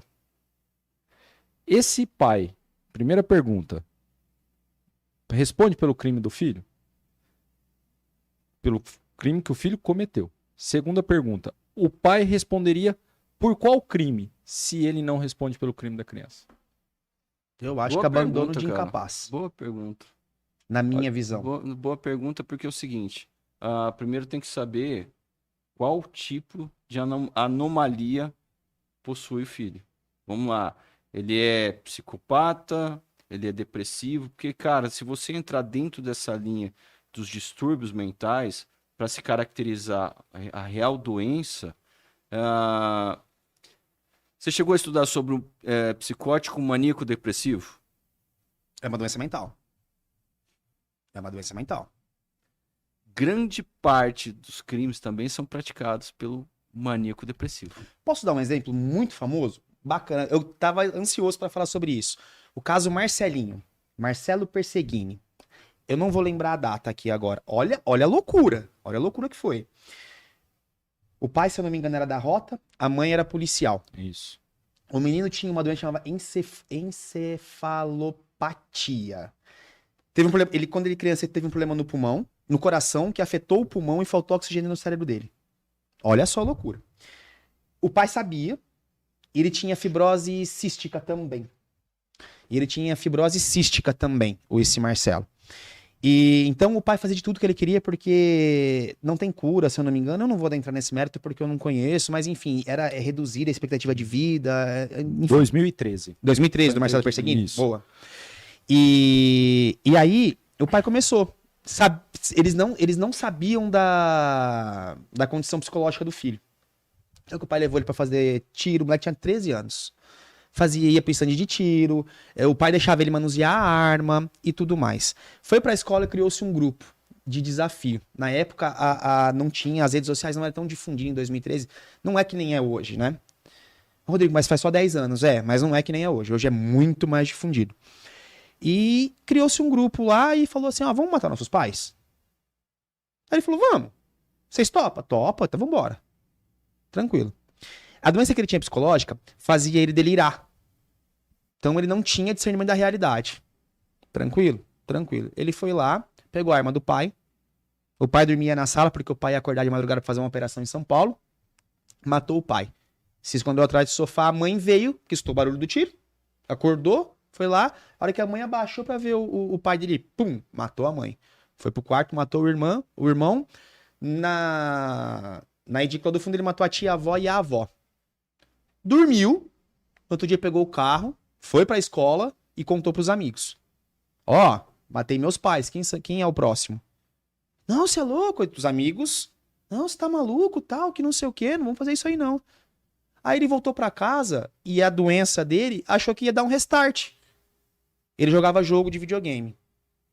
Achou que ia ser aquele no jogo. Que as pessoas que ele tinha atirado ia levantar ia voltar à vida. Aí tinha já a primeira frustração de que os amigos não quiseram fazer a mesma coisa com ele. Que ele fez e foi um combinado porque era um desafio. Aí ele já veio da escola com essa frustração. Aí chegou em casa, os pais continuavam mortos. O que ele fez? Pegou um revólver e se matou. Olha que loucura. Putz. É uma loucura. Aí entra no que o Volpe tava falando agora. Caramba, né, cara? É um contexto que é até difícil você parar pra refletir, né? Mas acontece muito. Tem muitas crianças que têm esses traços e os pais não conseguem observar, cara. Só voltando no término da sua pergunta. O pai vai responder? Depende. Depende o que efetivamente, como você falou no caso ali, qual o tipo da doença e se houve ou não uma possibilidade de cura. Porque se não houve a apresentação de qualquer sinal aparente, e lógico, que vai determinar também? Perícia médica.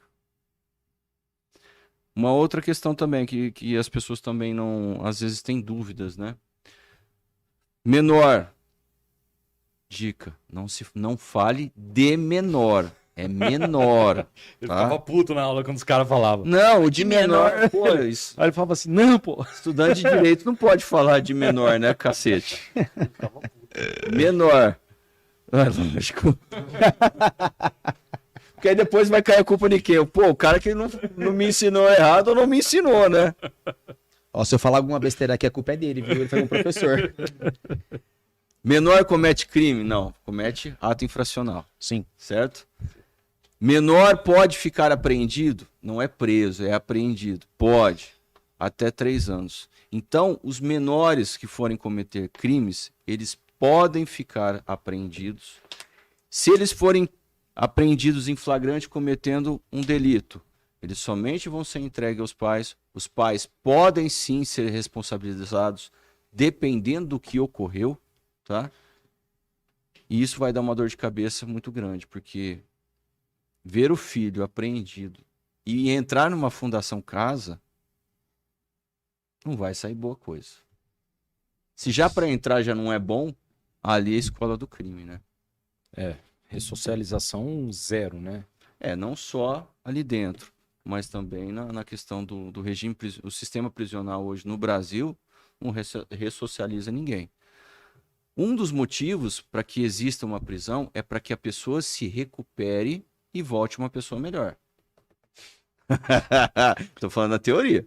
Na teoria, né? Sim. Na prática é uma A faculdade. pena ela tem duas finalidades: prevenção e repressão. Quer dizer, você não, isso é para você não cometer o crime, mas se você cometer, você vai receber uma pena. É até legal porque as pessoas têm que entender que a ideia do presídio não é castigo. Não foi o castigo. É tira-se você da sociedade para que você não ofereça perigo a ela. E te coloca lá para que você progrida e possa Refletir. refletir. Não é castigo. Não foi essa. Vamos criar uma prisão para dar um castigo para quem comete crime. Não é essa a ideia. Não deixa de ser o castigo. Mas não foi essa a ideia da prisão. Então, ó, vou até pegar o caso aqui, já que nós estamos falando de progressão. O Thiago comentou, bem no nosso comecinho da conversa, ele falou assim: Roberto, o homicídio qualificado tem uma pena mínima de 12 anos. Não é pouco ficar 12 anos preso. O problema são as progressões de regime, né? Vou pegar essa fala dele aqui então, para a gente falar um pouco sobre isso, porque, voltando à primeira pergunta sua, gera a questão da impunidade. Às vezes a pessoa comete um crime, aí a pessoa fala, comete um daqui 4, 5 anos, você tá solto, vai cumprir na rua, vai bater carteirinha e tal. Na visão de vocês, essa progressão de regime, ela é benéfica ou não para a sociedade como um todo? Deixa eu começar só para explicar a questão de regimes prisionais, para ficar mais fácil para as pessoas entenderem. Existem 3 tipos de regime: aberto, semiaberto e fechado. Como regra, até 4 anos é aberto, de 4 a 8 semiaberto, acima de 8 fechado. Exceção dos crimes hediondos que são regime fechado, inicialmente fechado. Todos são inicialmente fechados. Que aí existe a questão das progressões. Se a pessoa está cumprindo, eu não vou falar aqui de todos, senão vai ficar muito extenso. Se a pessoa está cumprindo a pena corretamente, se a pessoa está trabalhando lá dentro, cada dia trabalhado, cada 3 dias trabalhados, desconta-se um da pena. Se a pessoa não cometeu nada, Nenhuma falta. nenhuma falta Disciplina. grave, falta disciplinar, ela merece algum tipo de benefício? É isso que você tem que perceber. Porque é o seguinte, as pessoas veem também, mas bandido bom é bandido morto. Até que acontece com alguém da família. Ou alguém próximo. Aí muda de situação. Advogado criminalista também é outro. Advogado que defende bandido também é bandido. Mas quando alguém próximo vai preso, vai procurar quem? O Papa? Não. O bispo? O pastor da igreja? Aí você vira santo. É um advogado criminalista. Aí vira santo. Aí Doutor- você solta, então, Doutor, nossa. pelo amor de Deus, faz alguma coisa. Começa a rezar, porque se dependendo do que for, vai ficar preso. E tem uma outra questão no que você estava falando também. Só para terminar, as pessoas precisam se colocar do outro lado também, e não simplesmente é assim e é assim. Radicalismo, né? O radicalismo leva à arbitrariedade. Sim. O judiciário hoje, as pessoas já estão vendo a arbitrariedade que está acontecendo, principalmente pelo STF, que deveria ser o guardião da Constituição, e ali é o guardião da política do lado que ela quer. Então não pode sempre ver tudo a ferro e fogo. Tem que também se colocar do outro lado para se ponderar. É justo? Não é justo? Depende da situação. Tudo vai dizer. A questão depende. Se a gente analisar a situação como desse psicopata que matou as crianças, aquilo lá tem que arrancar as pernas e deixar ferver, queimar no fogo do inferno. Mas existem casos também, porque, por exemplo, vou dar um exemplo, cara, que muita gente faz. Muita. Nós aqui já fizemos. Não sei o Juninho. Quem nunca dirigiu bêbado? Aí pega e mata alguém. Vai preso. E não vai sair. E vai pro tribunal do júri. E vai ser condenado. É que todo mundo acha que quem está preso é bandido. Aí a questão é, o que é bandido? Quem é efetivamente bandido? Não estou dizendo que a pessoa não cometeu crime. Mas o que é proporcional? Ela vai pagar pelo crime cometido? Vai. Só que todo mundo tem a ideia de que quem está preso é bandido. Não necessariamente quem está preso é bandido, mas quem cometeu um crime. Então, e pode ser qualquer um de nós. Inclusive, sonegar imposto gera prisão. Você é bandido? Tem um amigo meu que... esse exemplo foi eu que te dei, viu? Tem um amigo meu que coloca todo mundo da mãe, inclusive, viu? Pra não pagar imposto, amigo meu. Já deu aqui, ó, coelho bandidão. Agora eu não sei o que você tá fazendo errado. Vixe, depois eu vejo quem que comentou. Me respeita, Brasil. Vocês sabem quem que é esse Me Respeita Brasil? Olha que moral que eu tô em casa. É minha esposa. É minha esposa me chamando de bandido, cara. Brincadeira. Ô, amor. Pô, aí você me complica, né? Então, são dois exemplos clássicos, né? Embriaguez ao volante, você não precisa fazer nada. Só de dirigir embriagado é crime. Ah, mas não me pegaram. Mas cometeu crime. Pô, não pode. E a questão de sonegação de imposto? São situações... Quem nunca sonegou? Para. Só pra complementar. Que não tem dinheiro, né? Que não é o caso de vocês, né? Que não é o caso dos petistas. Ele tinha que falar, né? Ele não ia sair daqui feliz hoje se ele não falasse. Sobre a progressão de regime, além dos requisitos que o Fernando falou, não é obrigatório, mas tem o exame criminológico. Não é um requisito expresso, mas tem um exame criminológico, que aquele preso, ele passa por uma equipe multidisciplinar, como eu falei no começo, que é psicólogo, psiquiatra e um assistente social, para ver se ele está apto a voltar à sociedade. Geralmente, você não consegue a progressão de regime. É porque o que acontece? Aí vai cair um pouco no colarinho branco que você falou. O que vem pra mídia? Gente famosa. Sim. O que dá repercussão. E geralmente esse tipo de pessoa tem o quê? Suavidade, tranquilidade. Só que eles são, sei lá, 2% das pessoas que vão preso. E talvez aí vai voltar lá no começo sobre a sensação de impunidade. Porque vê e acha que todo mundo é assim. E não é. Vamos por aí, não sei, 95% da população carcerária é pessoas pobres, né? Não vou entender. E pretas. E eles não ficam impunes. Talvez nem consigam uma progressão. Então não a sensação de impunidade, geralmente ela não é uma realidade. Então, você sabe o que me assusta, essa questão da sensação de impunidade? Que muitas vezes você conversa com uma pessoa, ela fala assim, vou cometer um crime, vou tirar umas férias, vou comer de graça, vou dormir de graça. Nesse tipo de fala, você percebe que a pessoa não tem noção de uma realidade, o que é uma cadeia. Ela não sabe, cara, o que é dormir num lugar, numa cela com um monte de gente, jogado igual bicho. O nosso sistema de ressocialização não acontece na prática. Vou apenas trazer aqui para a questão que o Thiago levantou da progressão de regime, dos benefícios, não é a questão da pena em si.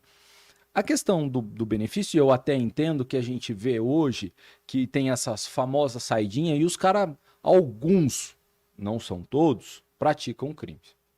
Esse é o primeiro ponto que a gente tem que observar.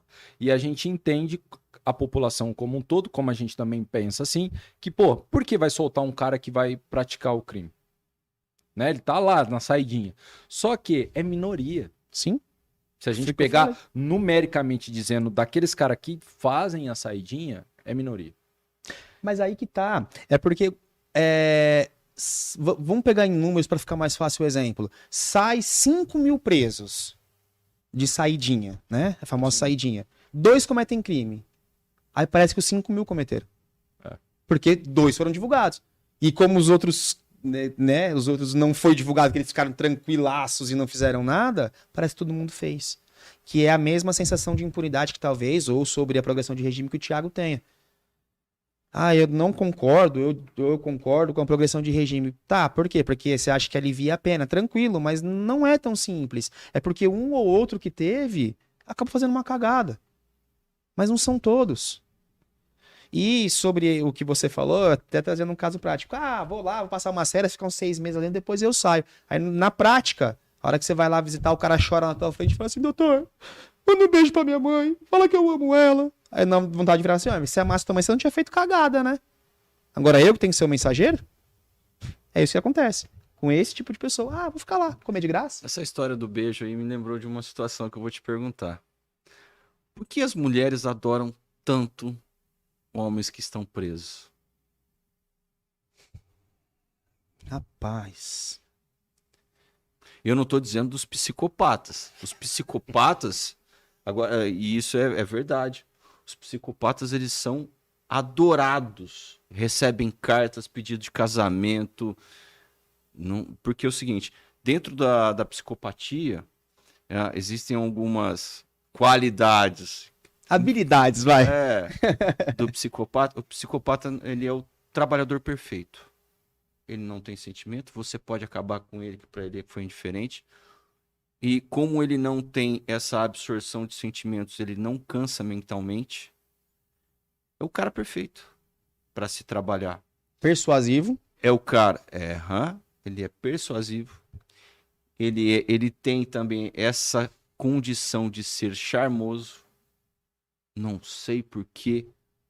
É estranho isso, mas basta você ver, porque o Maníaco do Parque recebia tanta... Começa a ver a situação dos psicopatas, o que eles recebem na prisão, de mulheres, de cartas, de pedidos. A Suzane teve vários casos. Porque Ela casou 3 vezes, se eu não me engano. E eles são manipuladores, cara. Eles acabam... E isso é o perigo do psicopata dentro das prisões. Porque eles, sendo manipuladores, ele pode fazer com que o seu nicho aumente. Aquelas pessoas podem aderir a ideias de um psicopata, porque eles manipulam. Como é que os irmãos Cravinhos entraram lá e mataram os pais da Suzane? A Suzane manipulou eles. Ela manipulou eles. Vocês Então, assistiram o filme? É simples. podem ficar... os psicopatas podem criar peões para fazer o serviço.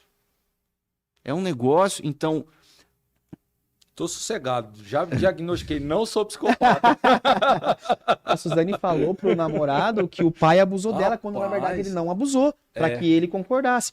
Gente, vocês querem um exemplo maior? O Maníaco do Parque entrava dentro de um metrô, oferecia o trabalho de modelo pras mulheres, levava elas pra uma mata fechada, à tardezinha, quase à noite, e matava as mulheres. 11 foi o número que ele matou. Dessa forma. Os caras são encantadores. E aí, por quê? Não sei, porque eu nunca... Se eu conversei com um psicopata, eu não sei, porque ele não deu em cima de mim. Mas eu vou começar a reparar agora. Você vai dar uma observada, né? Fala, Pra peraí. ver, pra ver se não rola, né? Cara, Assim, então, você vê o nível do... E aí, fora aquilo que nós conversamos. O QI deles é muito avançado. Mas é por isso, porque ele vai falar o que você quer. A psicologia explica isso também. Ele vai falar o que você quer do jeito que você quer. Os caras são tão avançados. É absurdo, mas é. Que eles falam o que você quer do jeito que você quer. Eles te estudam, Roberto. Eu não vou me lembrar agora do nome do psicólogo. Ele é um psicólogo americano. Que ele fala que os psicopatas, eles ficam de 2 a... Você vê como que eles fazem um planejamento. De 2 a 3 dias te estudando, só olhando você. Ele sabe o jeito que você mexe no cabelo. Ele sabe o jeito que você anda. Observadores. Observadores demais. E é aí que eles te ganham. O Maníaco do Parque fazia isso. Ô, cara, vai tentar você levar uma mulher, ó, eu sou agenciador de modelo. Vamos ali na matinha dos macacos ali comigo que eu vou bater umas fotos tuas. E era basicamente isso que ele fazia. E conseguia. Caramba, cara. Essa questão da psicopatia é um negócio muito complexo e É intrigante, né, cara? Ainda nós vamos conversar com o psiquiatra pra entender a cabeça desses doidos aí. Porque, cara, é um negócio absurdo. É absurdo como a funcionalidade disso. E só da gente conversar por cima já dá pra perceber que, assim, o nosso sistema prisional e a justiça nossa não sabe lidar com eles. Por quê? Igual você comentou do maníaco do parque. O cara vai sair. 2028. Vai. Tá. O que aconteceu nesse tempo todo? O cara foi tratado? Não tem Não tem tratamento. tratamento. Tá, e agora? O que a gente faz com ele? E aí eu vou fazer uma outra pergunta. Beleza. Ele vai sair, cumpriu a pena dele como pessoa comum. Vamos supor que ele fosse considerado inimputável, que é aquele que é o totalmente louco, que a gente falou no começo. Ele ia pra onde? Medida de segurança, um hospital judiciário. Sabe como você sai do hospital judiciário? Só com um laudo médico. Psicopatia não tem cura, não tem remédio. Vai morrer preso. Ele ia prisão perpétua. Não que eu não concorde que ele deveria ficar. Igual o cara lá, que pra mim é um psicopata, da creche que matou as 4 crianças. Concordo plenamente. Deveria ficar lá. Mas se a gente for parar pra pensar dentro dos direitos humanos, a gente como advogado, a gente tem que pensar dessa forma, porque eu não posso ser, né, radical, que a gente tava combatendo o radicalismo até agora há pouco, o cara vai ficar preso pra sempre. Ah, e como nós vamos lidar com o psicopata? É aí que tá. Como? O Brasil não tem. Acho que no mundo não tem. Não tem uma legislação específica pra isso e não tem um tratamento específico pra isso. E aí a gente conta com a sorte agora, né? Porque dia 20, em 28 ele sai. A gente reza pra ele não fazer nada e o que a gente faz com ele? Aí o nego vai fazer igual fizeram com o Pedrinho Matador. Botou o pé na rua, o nego apaga ele. Sempre tem alguém esperando. Isso aí é o que mais tem. Quantas famílias estão esperando ele sair? Se eu não me engano, era o Pedrinho Matador que tinha jurado capês de morte. Ele falou assim, se eu Isso não me eu não engano, sei. era esse. Ou era o que era lá? Maníaco da Luz Vermelha. Uma coisa assim. Um desses dois caras tinham jurado capês de morte. Ele falou, o dia que eu pisar, Os eu vou caras te não matar. esquece, velho. Os caras... O Maníaco da Luz Vermelha é um outro caso muito intrigante. Ele foi considerado psicopata, ficou 30 anos e 66 horas preso. Saiu, 4 meses depois mataram ele numa briga de bar por causa de sinuca. Quer dizer, né? Essa foi a Aham. reportagem, versão. a versão dada. A versão dada. Será que foi um crime perfeito? Como? A gente tá Isso aí, sabendo? Mas talvez não descobriu quem mandou fazer. Aí tudo bem. Aí eu concordo. Mas olha que loucura. Se foi queima. Pô, Talvez. poderia ter tido essa justificativa. Sim. 5 testemunhas no bar falando assim, não, ele partiu pra cima do outro matou. O Porque sabia que ele era o louco. que a mídia divulgou foi isso. Então, Tá, agora eu vou jogar uma pimenta aqui nessa salada toda. Nós temos duas opiniões diferentes sobre esse assunto. Então, nós estamos vendo crianças indo armadas para a escola. E muitos dos crimes praticados porque os pais ensinam ou facilitam o acesso às armas. O que vocês acham dessa ideia dos pais ensinar os filhos a mexerem com armas? eu discordo. E Eu aí? também. Nós tivemos aqui, inclusive, um entrevistado que ele falou. Você lembra disso? Lembro. Nós não Mas falamos- arma desmuniciada. Sim. O problema não é a arma desmuniciada. O problema é incentivar a curiosidade. Pode mostrar? Pode. Pode dar na mão? Pode. Mas ensinar, aí eu acho perigoso. Foi sobre criança que você falou, né? Isso. Qual que é o controle de emoção que a criança tem? Essa pergunta. É exatamente isso. Teve um caso, eu não vou me recordar também o ano, eu não lembro o nome de ninguém, mas porque eu não tava nem preparado, né? E você soltou agora. Foi 2 amigas num condomínio de luxo, eu não me lembro se no Rio de Janeiro ou em São Paulo. O pai era colecionador de arma, a menina tinha 13 ou 14 anos, discutiram, ó a emoção envolvida. Discutiram, ela foi lá, pegou a arma do pai, pum, deu um tiro na cara da menina. Matou a menina. Aí o pai era influente e tal, tentou contornar a situação ali, e depois de uma semana acabaram descobrindo que a menina acabou matando a amiga. É a violenta emoção. Mas como que a criança lida com isso? Se o ser humano, o adulto, não tem controle sobre as suas emoções, como uma criança vai ter? Eu sou totalmente contra. Você dá uma arma na mão de uma criança. Aí eu vou voltar na parte do macaco, ver o macaco faz. E se a criança vê o pai andando com a arma na cintura dentro de casa, que é o que nós estamos falando de população que quer ter armas. Não está preparada, não está andando na rua lá, mas está dentro de casa. Vocês acham que a pessoa que anda exibindo a arma, a pessoa que, o pai, o familiar, que se vangloria por ter uma arma, ele não pode favorecer a criança essa ideia de ser super poderoso, de ter arma? Isso é muito relativo, de acordo com a personalidade da criança mesmo. Poderia incentivar? Poderia. Poderia não incentivar? Poderia também. Lembra-se na situação de que você tem irmãos, um exemplo, todos crescem juntos. Cada um tem uma personalidade diferente da outra. Não necessariamente o que um faz, o outro vai fazer. Mas ter arma em casa é perigoso? É. Principalmente se você não educa e não ensina. Principalmente. Porque se você deixa a arma guardada, o certo era guardar num cofre. Isso é exigido para quem é CAC. Guardar a arma dentro de um cofre, a criança vai ter acesso? Não. Mas nem todo mundo põe dentro de um cofre. Tem gente que tem guardado em cima do armário. Criança vai ter curiosidade? Criança não. Adolescente vai. Opa! Vai. É Vai pegar a arma e vai olhar. Eu acho que o certo era a criança ou o adolescente nem saber que você tem uma arma. Esse seria o correto. Já que você quer ter uma arma para sua segurança, enfim, né? Cada um com a sua... Não pode deixar acesso. É a questão Além essa. do Não acesso, pode fácil eu acesso. acredito que não tem nem que saber que tem uma arma em casa. Porque Tanto você não aguça a curiosidade da Tanto a criança. criança quanto o adolescente. Sim. Embora o ênfase nosso seria o adolescente. É porque a gente está adolescente. acostumado hoje, né, a gente está vendo muito na mídia, criança matando criança, entrando em escola e fazendo. Isso, Só é. que a gente esquece do suicídio, né? O quanto isso é alto, né? O índice é muito alto de suicídio com pessoas que têm arma em casa. Cara, quem quer praticar o suicídio, ele não precisa de uma arma. É, mas com Uma isso, arma de fogo. isso é estatisticamente Isso aí falando. teria ligação com a roleta russa. Aí teria uma motivação diferente. Mas pra você se matar, você não precisa disso. Não precisa. Basta não. cortar o precisa. pulso e esperar sair o sangue. Mas é mais fácil com a arma, né? Basta. É mais rápido. É mais rápido. E é indolor. É isso que eu tô falando. Quem quer fazer, não Vai precisa fazer, disso. mas é. Pode se entupir de remédio. Pode, tem várias situações. Não, vários mas é que esse mecanismos. aspecto eu trouxe porque estatisticamente falando, O cenário com o suicídio de arma É maior. É maior. é maior. Não tô falando que Sim, Que sim. isso é o fator Não, determinante. pra não, não é. pessoa, Porque aí eu concordo com você. Que quem Pessoa- quer que se matar, pega uma corda, se infarta e se mata. Remédio, corta o pulso, sei lá, joga na frente do ônibus, na linha do Sim. trem. Mas estatisticamente falando, É maior. facilitação. Exatamente. É facilitação. Não dá tanto trabalho. Eu acho que deve ser mais ou menos baseado nisso.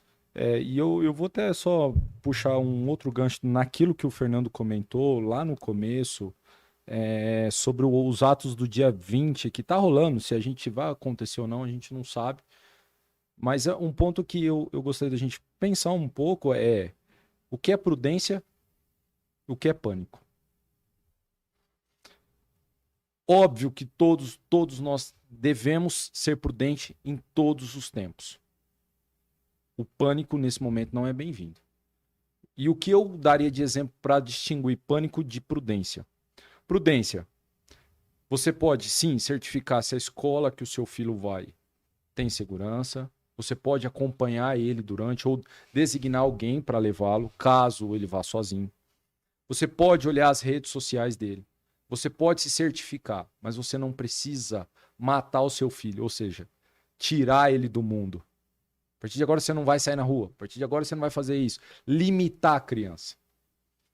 Eu vejo que muitos pais estão falando, meu filho não vai para a escola até isso passar.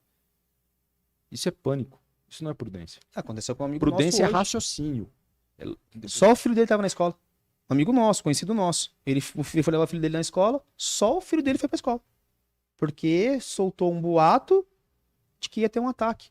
Por exemplo, lá em Badi, em uma escola lá, 2 meninas viram uma pessoa encostada no muro pela sala de aula e Fizeram todo o alarde. fizeram todo o alarde. Baixou a polícia, fecharam a escola, mãe e pai correndo pra porta da escola, um desespero. Minha esposa, que a filha dela mais velha estudava nessa escola, me ligou passando mal. Minha esposa tá grávida, a pressão foi lá em cima. E eu, calma, calma. Aí não conseguia falar porque entrou em pânico. Não conseguia falar com a filha dela e tudo mais e tal. Fritar dos ovos.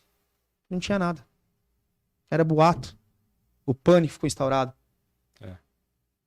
Então, eu concordo plenamente. Tem até um caso muito antigo lá atrás, que nos Estados Unidos aconteceu isso, só pra gente ter uma base do que é o pânico, do que é o caos. O cara começou a ler um livro sobre extraterrestre numa rádio, porque na época não tinha essa difusão toda de internet, não existia internet, se eu não me engano. Numa rádio de uma cidade. Você conhece a história? Não conheço. Quem pegou a história do começo pro fim não sabia que era uma história fictícia, que era um livro. O que começou a acontecer? População saqueando o mercado, todo mundo fugindo da cidade. Ah, ZT vai invadir, vai matar todo mundo, tal, não sei o quê. Olha o pânico instaurado. Por uma história contada na rádio que era fictícia. E aí vai. Pânico não é bacana. A prudência sim. E aí eu concordo contigo. Eu acho que condutas racionais, todos os pais devem adotar, todos os responsáveis devem, mas sem pânico, cara. Isso, prudência, você pode adotar em todos os tempos, não é só agora, né? Então, eu acho que assim, as pessoas precisam observar isso e, diferentemente do que foi propagado, fake news mata sim. Mata muita coisa. E a fake news normalmente é propagada por nós. Então, vou dar um exemplo. Nós temos um laço de confiança entre nós. Se o Volpe, eu confio nele, ele chegou em mim e falou assim, ó, essa notícia aqui, você viu? Falaram que amanhã vai ter um negócio. Vai invadir as escolas. Eu não vou nem pesquisar. Só vou no que ele falou. Só que se a informação dele, a fonte dele estiver equivocada, eu vou passar para você, porque você também confia em mim. E aí essa fake news ela vai se propagando. Então eu acho que um ponto central que todo mundo deve observar, independente do contexto, é, cara, vai investigar. Se você está de fato tão preocupado com seu filho, com a pessoa que é de sua responsabilidade, vai investigar se aquilo é real ou não. Não vai na emoção. Não, mas o vô falou, ele tá... Não, ele pode errar. Todo mundo erra. E por algum momento, por ele confiar numa outra pessoa, ele também foi na onda. Então essa onda de compartilhar informações, porque um amigo compartilhou, um familiar compartilhou, é perigoso, cara. Então esse momento de informações aí equivocadas, tem muitas... Se eu não me engano, acho que você até comentou comigo, né? Que o pessoal comentou que de 10 notícias, 8 são fake news, né? Que eu falei no começo. Eu tava ontem na delegacia com o pessoal especializado em crime cibernético, o pessoal de São Paulo, lá da capital. E aí eu comecei a conversar com eles sobre esses ataques, né? Porque, para quem tá por dentro, é um grupo numa rede social e que eles combinam ou de soltar a fake news falando que vai ter um ataque, ou combinam realmente de fazer o ataque. E aí entrou essa delegacia especializada. Aí eu conversando com eles e tal, até fiz uma pergunta, né, posso mandar os filhos da minha esposa pra escola, né, querendo ou não, são meus também e tal. Não, pode, fica tranquilo, tá tudo em paz, tá bacana. Aí ele falou, conversando com o delegado, ele falou assim, ô Rodrigo, seguinte, cara, de 10 denúncias que chegam pra gente, 8 é boato.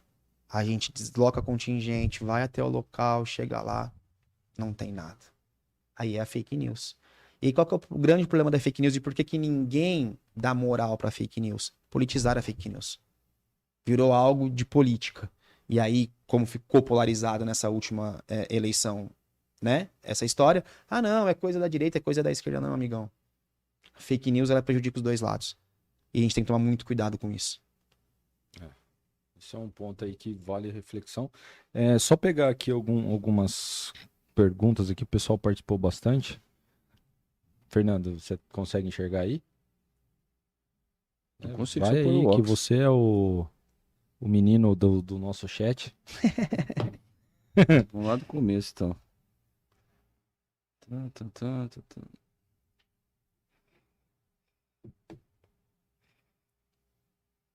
A maioria é comentários sobre...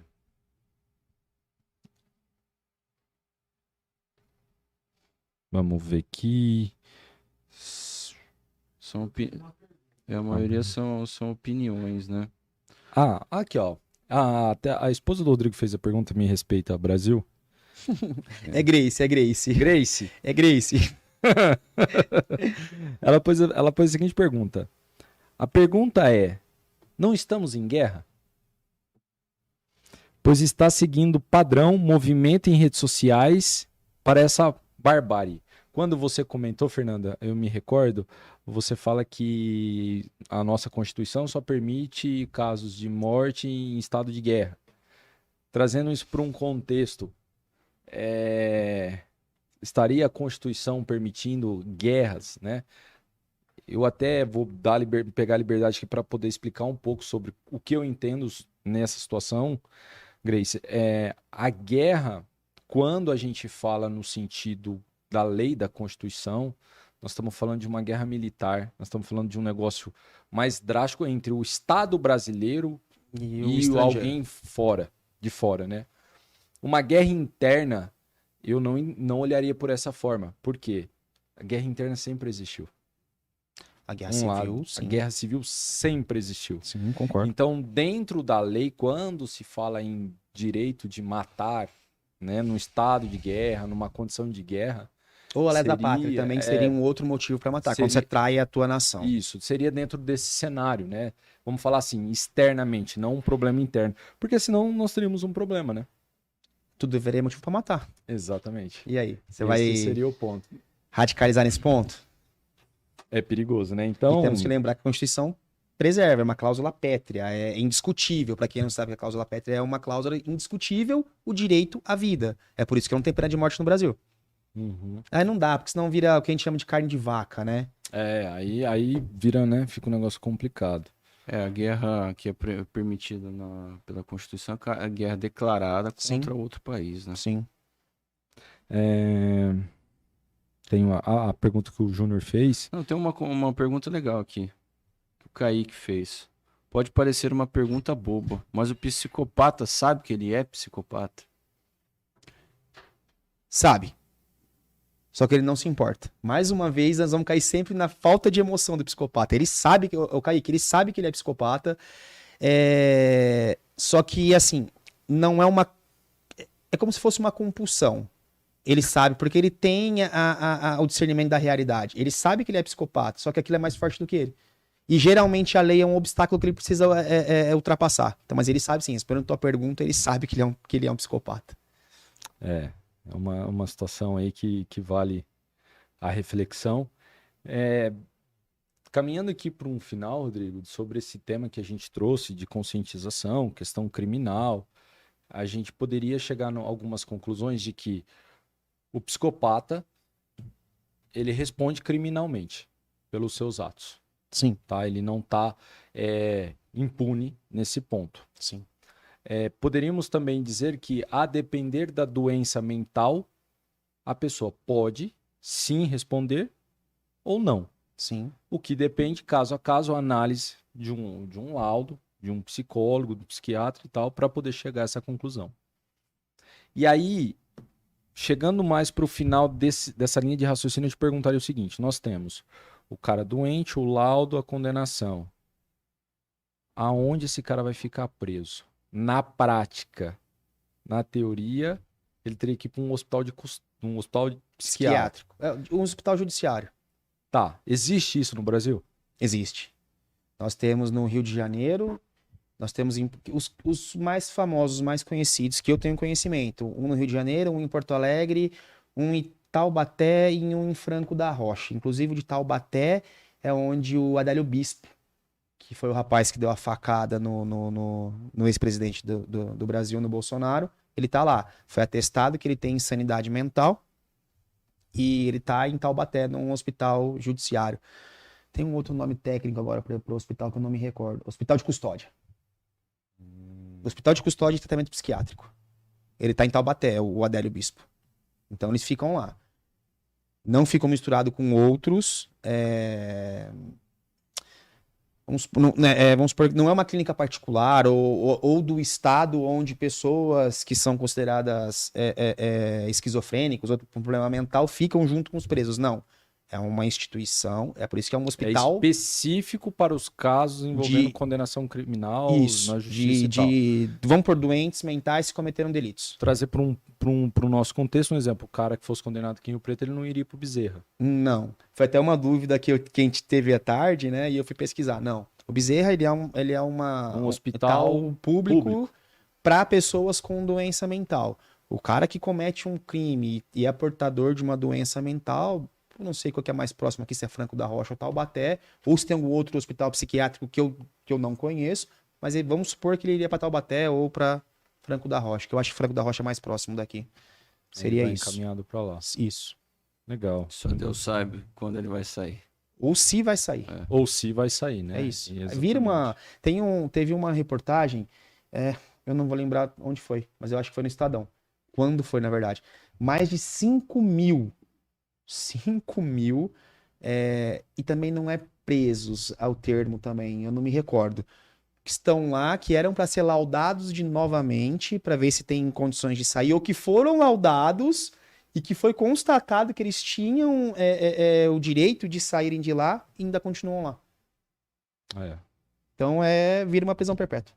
É porque é o seguinte, se esse cara sair e cometer alguma merda, quem soltou? O Estado. Chegando então à pergunta final, derradeira. Pergunta não, vou pedir para você deixar uma mensagem para as pessoas, como advogado. Agora nós vamos falar de parte criminal. Deixa uma mensagem para as pessoas sobre da sua visão de advogado. Pessoa que fala assim, advogado que defende bandido também é bandido. Deixa uma mensagem para esse tipo de pessoa. A gente é muito marginalizado, né? É como se a gente estivesse cometendo algum ilícito. É complicado. Mas a mensagem que eu podia deixar é o seguinte. O advogado criminal, ele não defende pessoas. Ele defende direitos. Você gostando ou não, você concordando ou não, um homicida, um psicopata, ele tem direitos. E a gente trabalha, a gente fez um juramento. E aí a pergunta que eu deixo, na verdade, é uma reflexão. O médico pergunta se o médico sabe do teu histórico? Caso você não seja levado pela polícia, ele sabe que você foi um homicida que cumpriu pena e tá lá e ele vai fazer a distinção? Qual que é o juramento do médico? Salvar vidas, não é? O nosso juramento é defender direitos. Então eu acho que essa marginalização tem que acabar, não é bacana. E é só se colocar, né? O médico não pergunta, não pede teu antecedente criminal, o dentista não pede teu antecedente criminal, o cara que te atende numa lanchonete não pede teu antecedente criminal. Por que o advogado é estigmatizado dessa forma? E mais uma vez, a gente não defende pessoas, a gente não faz esse juízo de valor, a gente defende direitos. Muitas das vezes a gente não consegue absolver, mas a gente diminui a pena. Eu acho que se eu pudesse deixar uma mensagem seria essa. E você, teacher de penal? Não, eu já falei demais. Não, deixa aí, porque o pessoal tem muito preconceito com esse tipo de mentalidade, né? Eu escuto muito isso. Advogado que defende bandido, Na verdade, bandido também é. Então, mas na verdade, os advogados em si hoje estão muito marginalizados. Não é o criminalista, é o previdenciarista, é o trabalhista, é o civilista. Porque existe aquela também, quando um comete o erro, e todos cometem, tem bandido juiz, tem bandido promotor, tem bandido porque é médico, tem bandido em todas as profissões. Não é questão, tem bandido político, tem bandido no STF, tem bandido no STJ, tem em todo lugar. Não é essa a questão, porque um erra, todos vão errar. Sai aquelas notícias tendenciosas na internet, advogado se apropria de dinheiro. Ah, já aconteceu comigo. É igual quando nos procuram para falar assim, meu advogado, meu ex-advogado não fez nada. Você vai olhar o processo, o cara trabalhou direitinho. É aquela marginalização sem a pessoa ter conhecimento. E isso acontece também com o médico, com todo mundo. Assassinato de Existe reputação. uma intolerância. Mas eu falo o seguinte, né? O que é marginalizado hoje pode ser chamado no futuro para te defender. Como eu falei, o que é bandido e quem comete delito. Bandido é aquele cara que reiteradamente comete crimes. Mas você também pode cometer um crime dirigindo embriagado, Nesse caso, atropelar e matar alguém, causar um acidente de trânsito. Passando sinal Ou vermelho. então não precisa nem disso, somente sonegando imposto, que muita gente faz. Quando acontece, chega a intimação da polícia, você vai chamar quem? É o advogado criminalista, que lá atrás você falou assim, advogado que defende bandido é bandido. Então agora você é bandido? É uma reflexão. Nem todo mundo que comete crime é bandido. E a gente está, como o Rodrigo mesmo falou, advogado defende direitos, não defende pessoas. E se mesmo que a pessoa é réu confesso, ela tem direitos. E o advogado vai defender o quê? A correta aplicação da lei. Não necessariamente vai pedir absolvição, mas que a pena seja aplicada de forma correta. Viu? E eu vou ficar quieto, eu não vou falar nada dessa vez. Pro pessoal que acompanhou, a gente agradece. Então, deixa o Só seu pontuar like, aqui, né? Grace. Tem bandido político. A grande maioria, né? Pro pessoal que... Segue o nosso presida. Cutucou. Rodrigo. Foi Você ela que falou. Ele me colocou no fogo Foi ela que falou aqui, o ó. episódio inteiro. Ah, minha mulher não me ajudou nem um pouco hoje, né? Obrigado, viu, amor? Vou dormir no carro hoje, viu? Você nem vai pra casa. Nem né? vou pra casa. Mas foi muito legal, cara, a gente poder bater esse papo, poder esclarecer para as pessoas alguns pontos relacionados a essa questão criminal que todos nós temos dúvidas. Por mais que eu seja advogado também, essa parte criminal não é minha área, então quando você senta com pessoas que entendem do assunto, você aprende sempre um pouco mais. E poder compartilhar com as pessoas que sim, tem punição, tem reflexões, isso não era uma aula de direito penal, mas sim questionamentos que foram deixados aqui para todo mundo pensar. E nem de psicologia, pelo amor de Nem Deus. psicologia, né? Mas permitir que as pessoas reflitam. Porque a ideia do Se Liga Não Pode é exatamente essa. Permitir que as pessoas reflitam e tirem as suas conclusões. Não que a gente dê conclusões, porque a gente também está sentando aqui para aprender.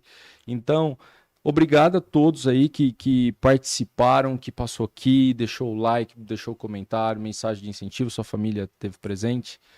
Obrigado a vocês que vieram aqui, deram essa força para ele, para nós poder bater esse papo. E com certeza a gente vai levar isso para outras pessoas. E para finalizar aqui, o nosso parceiro mandou para você um presentinho. Bacana. Tá aqui ao pé da letra. Eles enviam para os nossos convidados um trabalhinho, uma lembrança desse dia, que é marcante tanto para o convidado quanto para nós.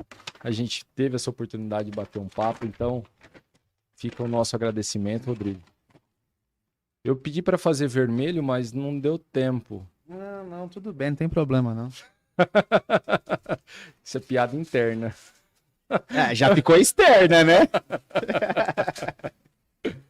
Vermelho com a estrelinha. Então, eu falei, pede para pôr um vermelho com estrela aqui. Aí a nossa lembrança para você. Bacana, legal. Por esse Ao dia. pé da letra, obrigado aí. Fiquei muito feliz. Brigadão.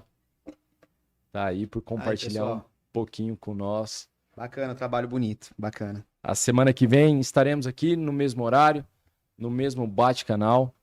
Rodrigo, muito obrigado por disponibilizar o seu tempo, vir aqui bater um papo, levar o esclarecimento para as pessoas. Pessoal que queira te seguir nas redes sociais. Eu não vou lembrar meu nome, mentira. Rodrigo Coelho. Digita lá que vocês vão achar. No Instagram é Rodrigo_CC Coelho. Só vocês adicionarem ele. Posta diretamente coisas criminais. Ele e o Volpe são duas pessoas que manjam muito sobre esses assuntos. Então, dúvidas, loucuras que vocês verem aí na internet. Se vocês tiverem, manda para eles, troca uma ideia lá no Instagram. Fala, e aí, isso aqui procede ou não? Esse tipo de troca de informações é muito bom para todos.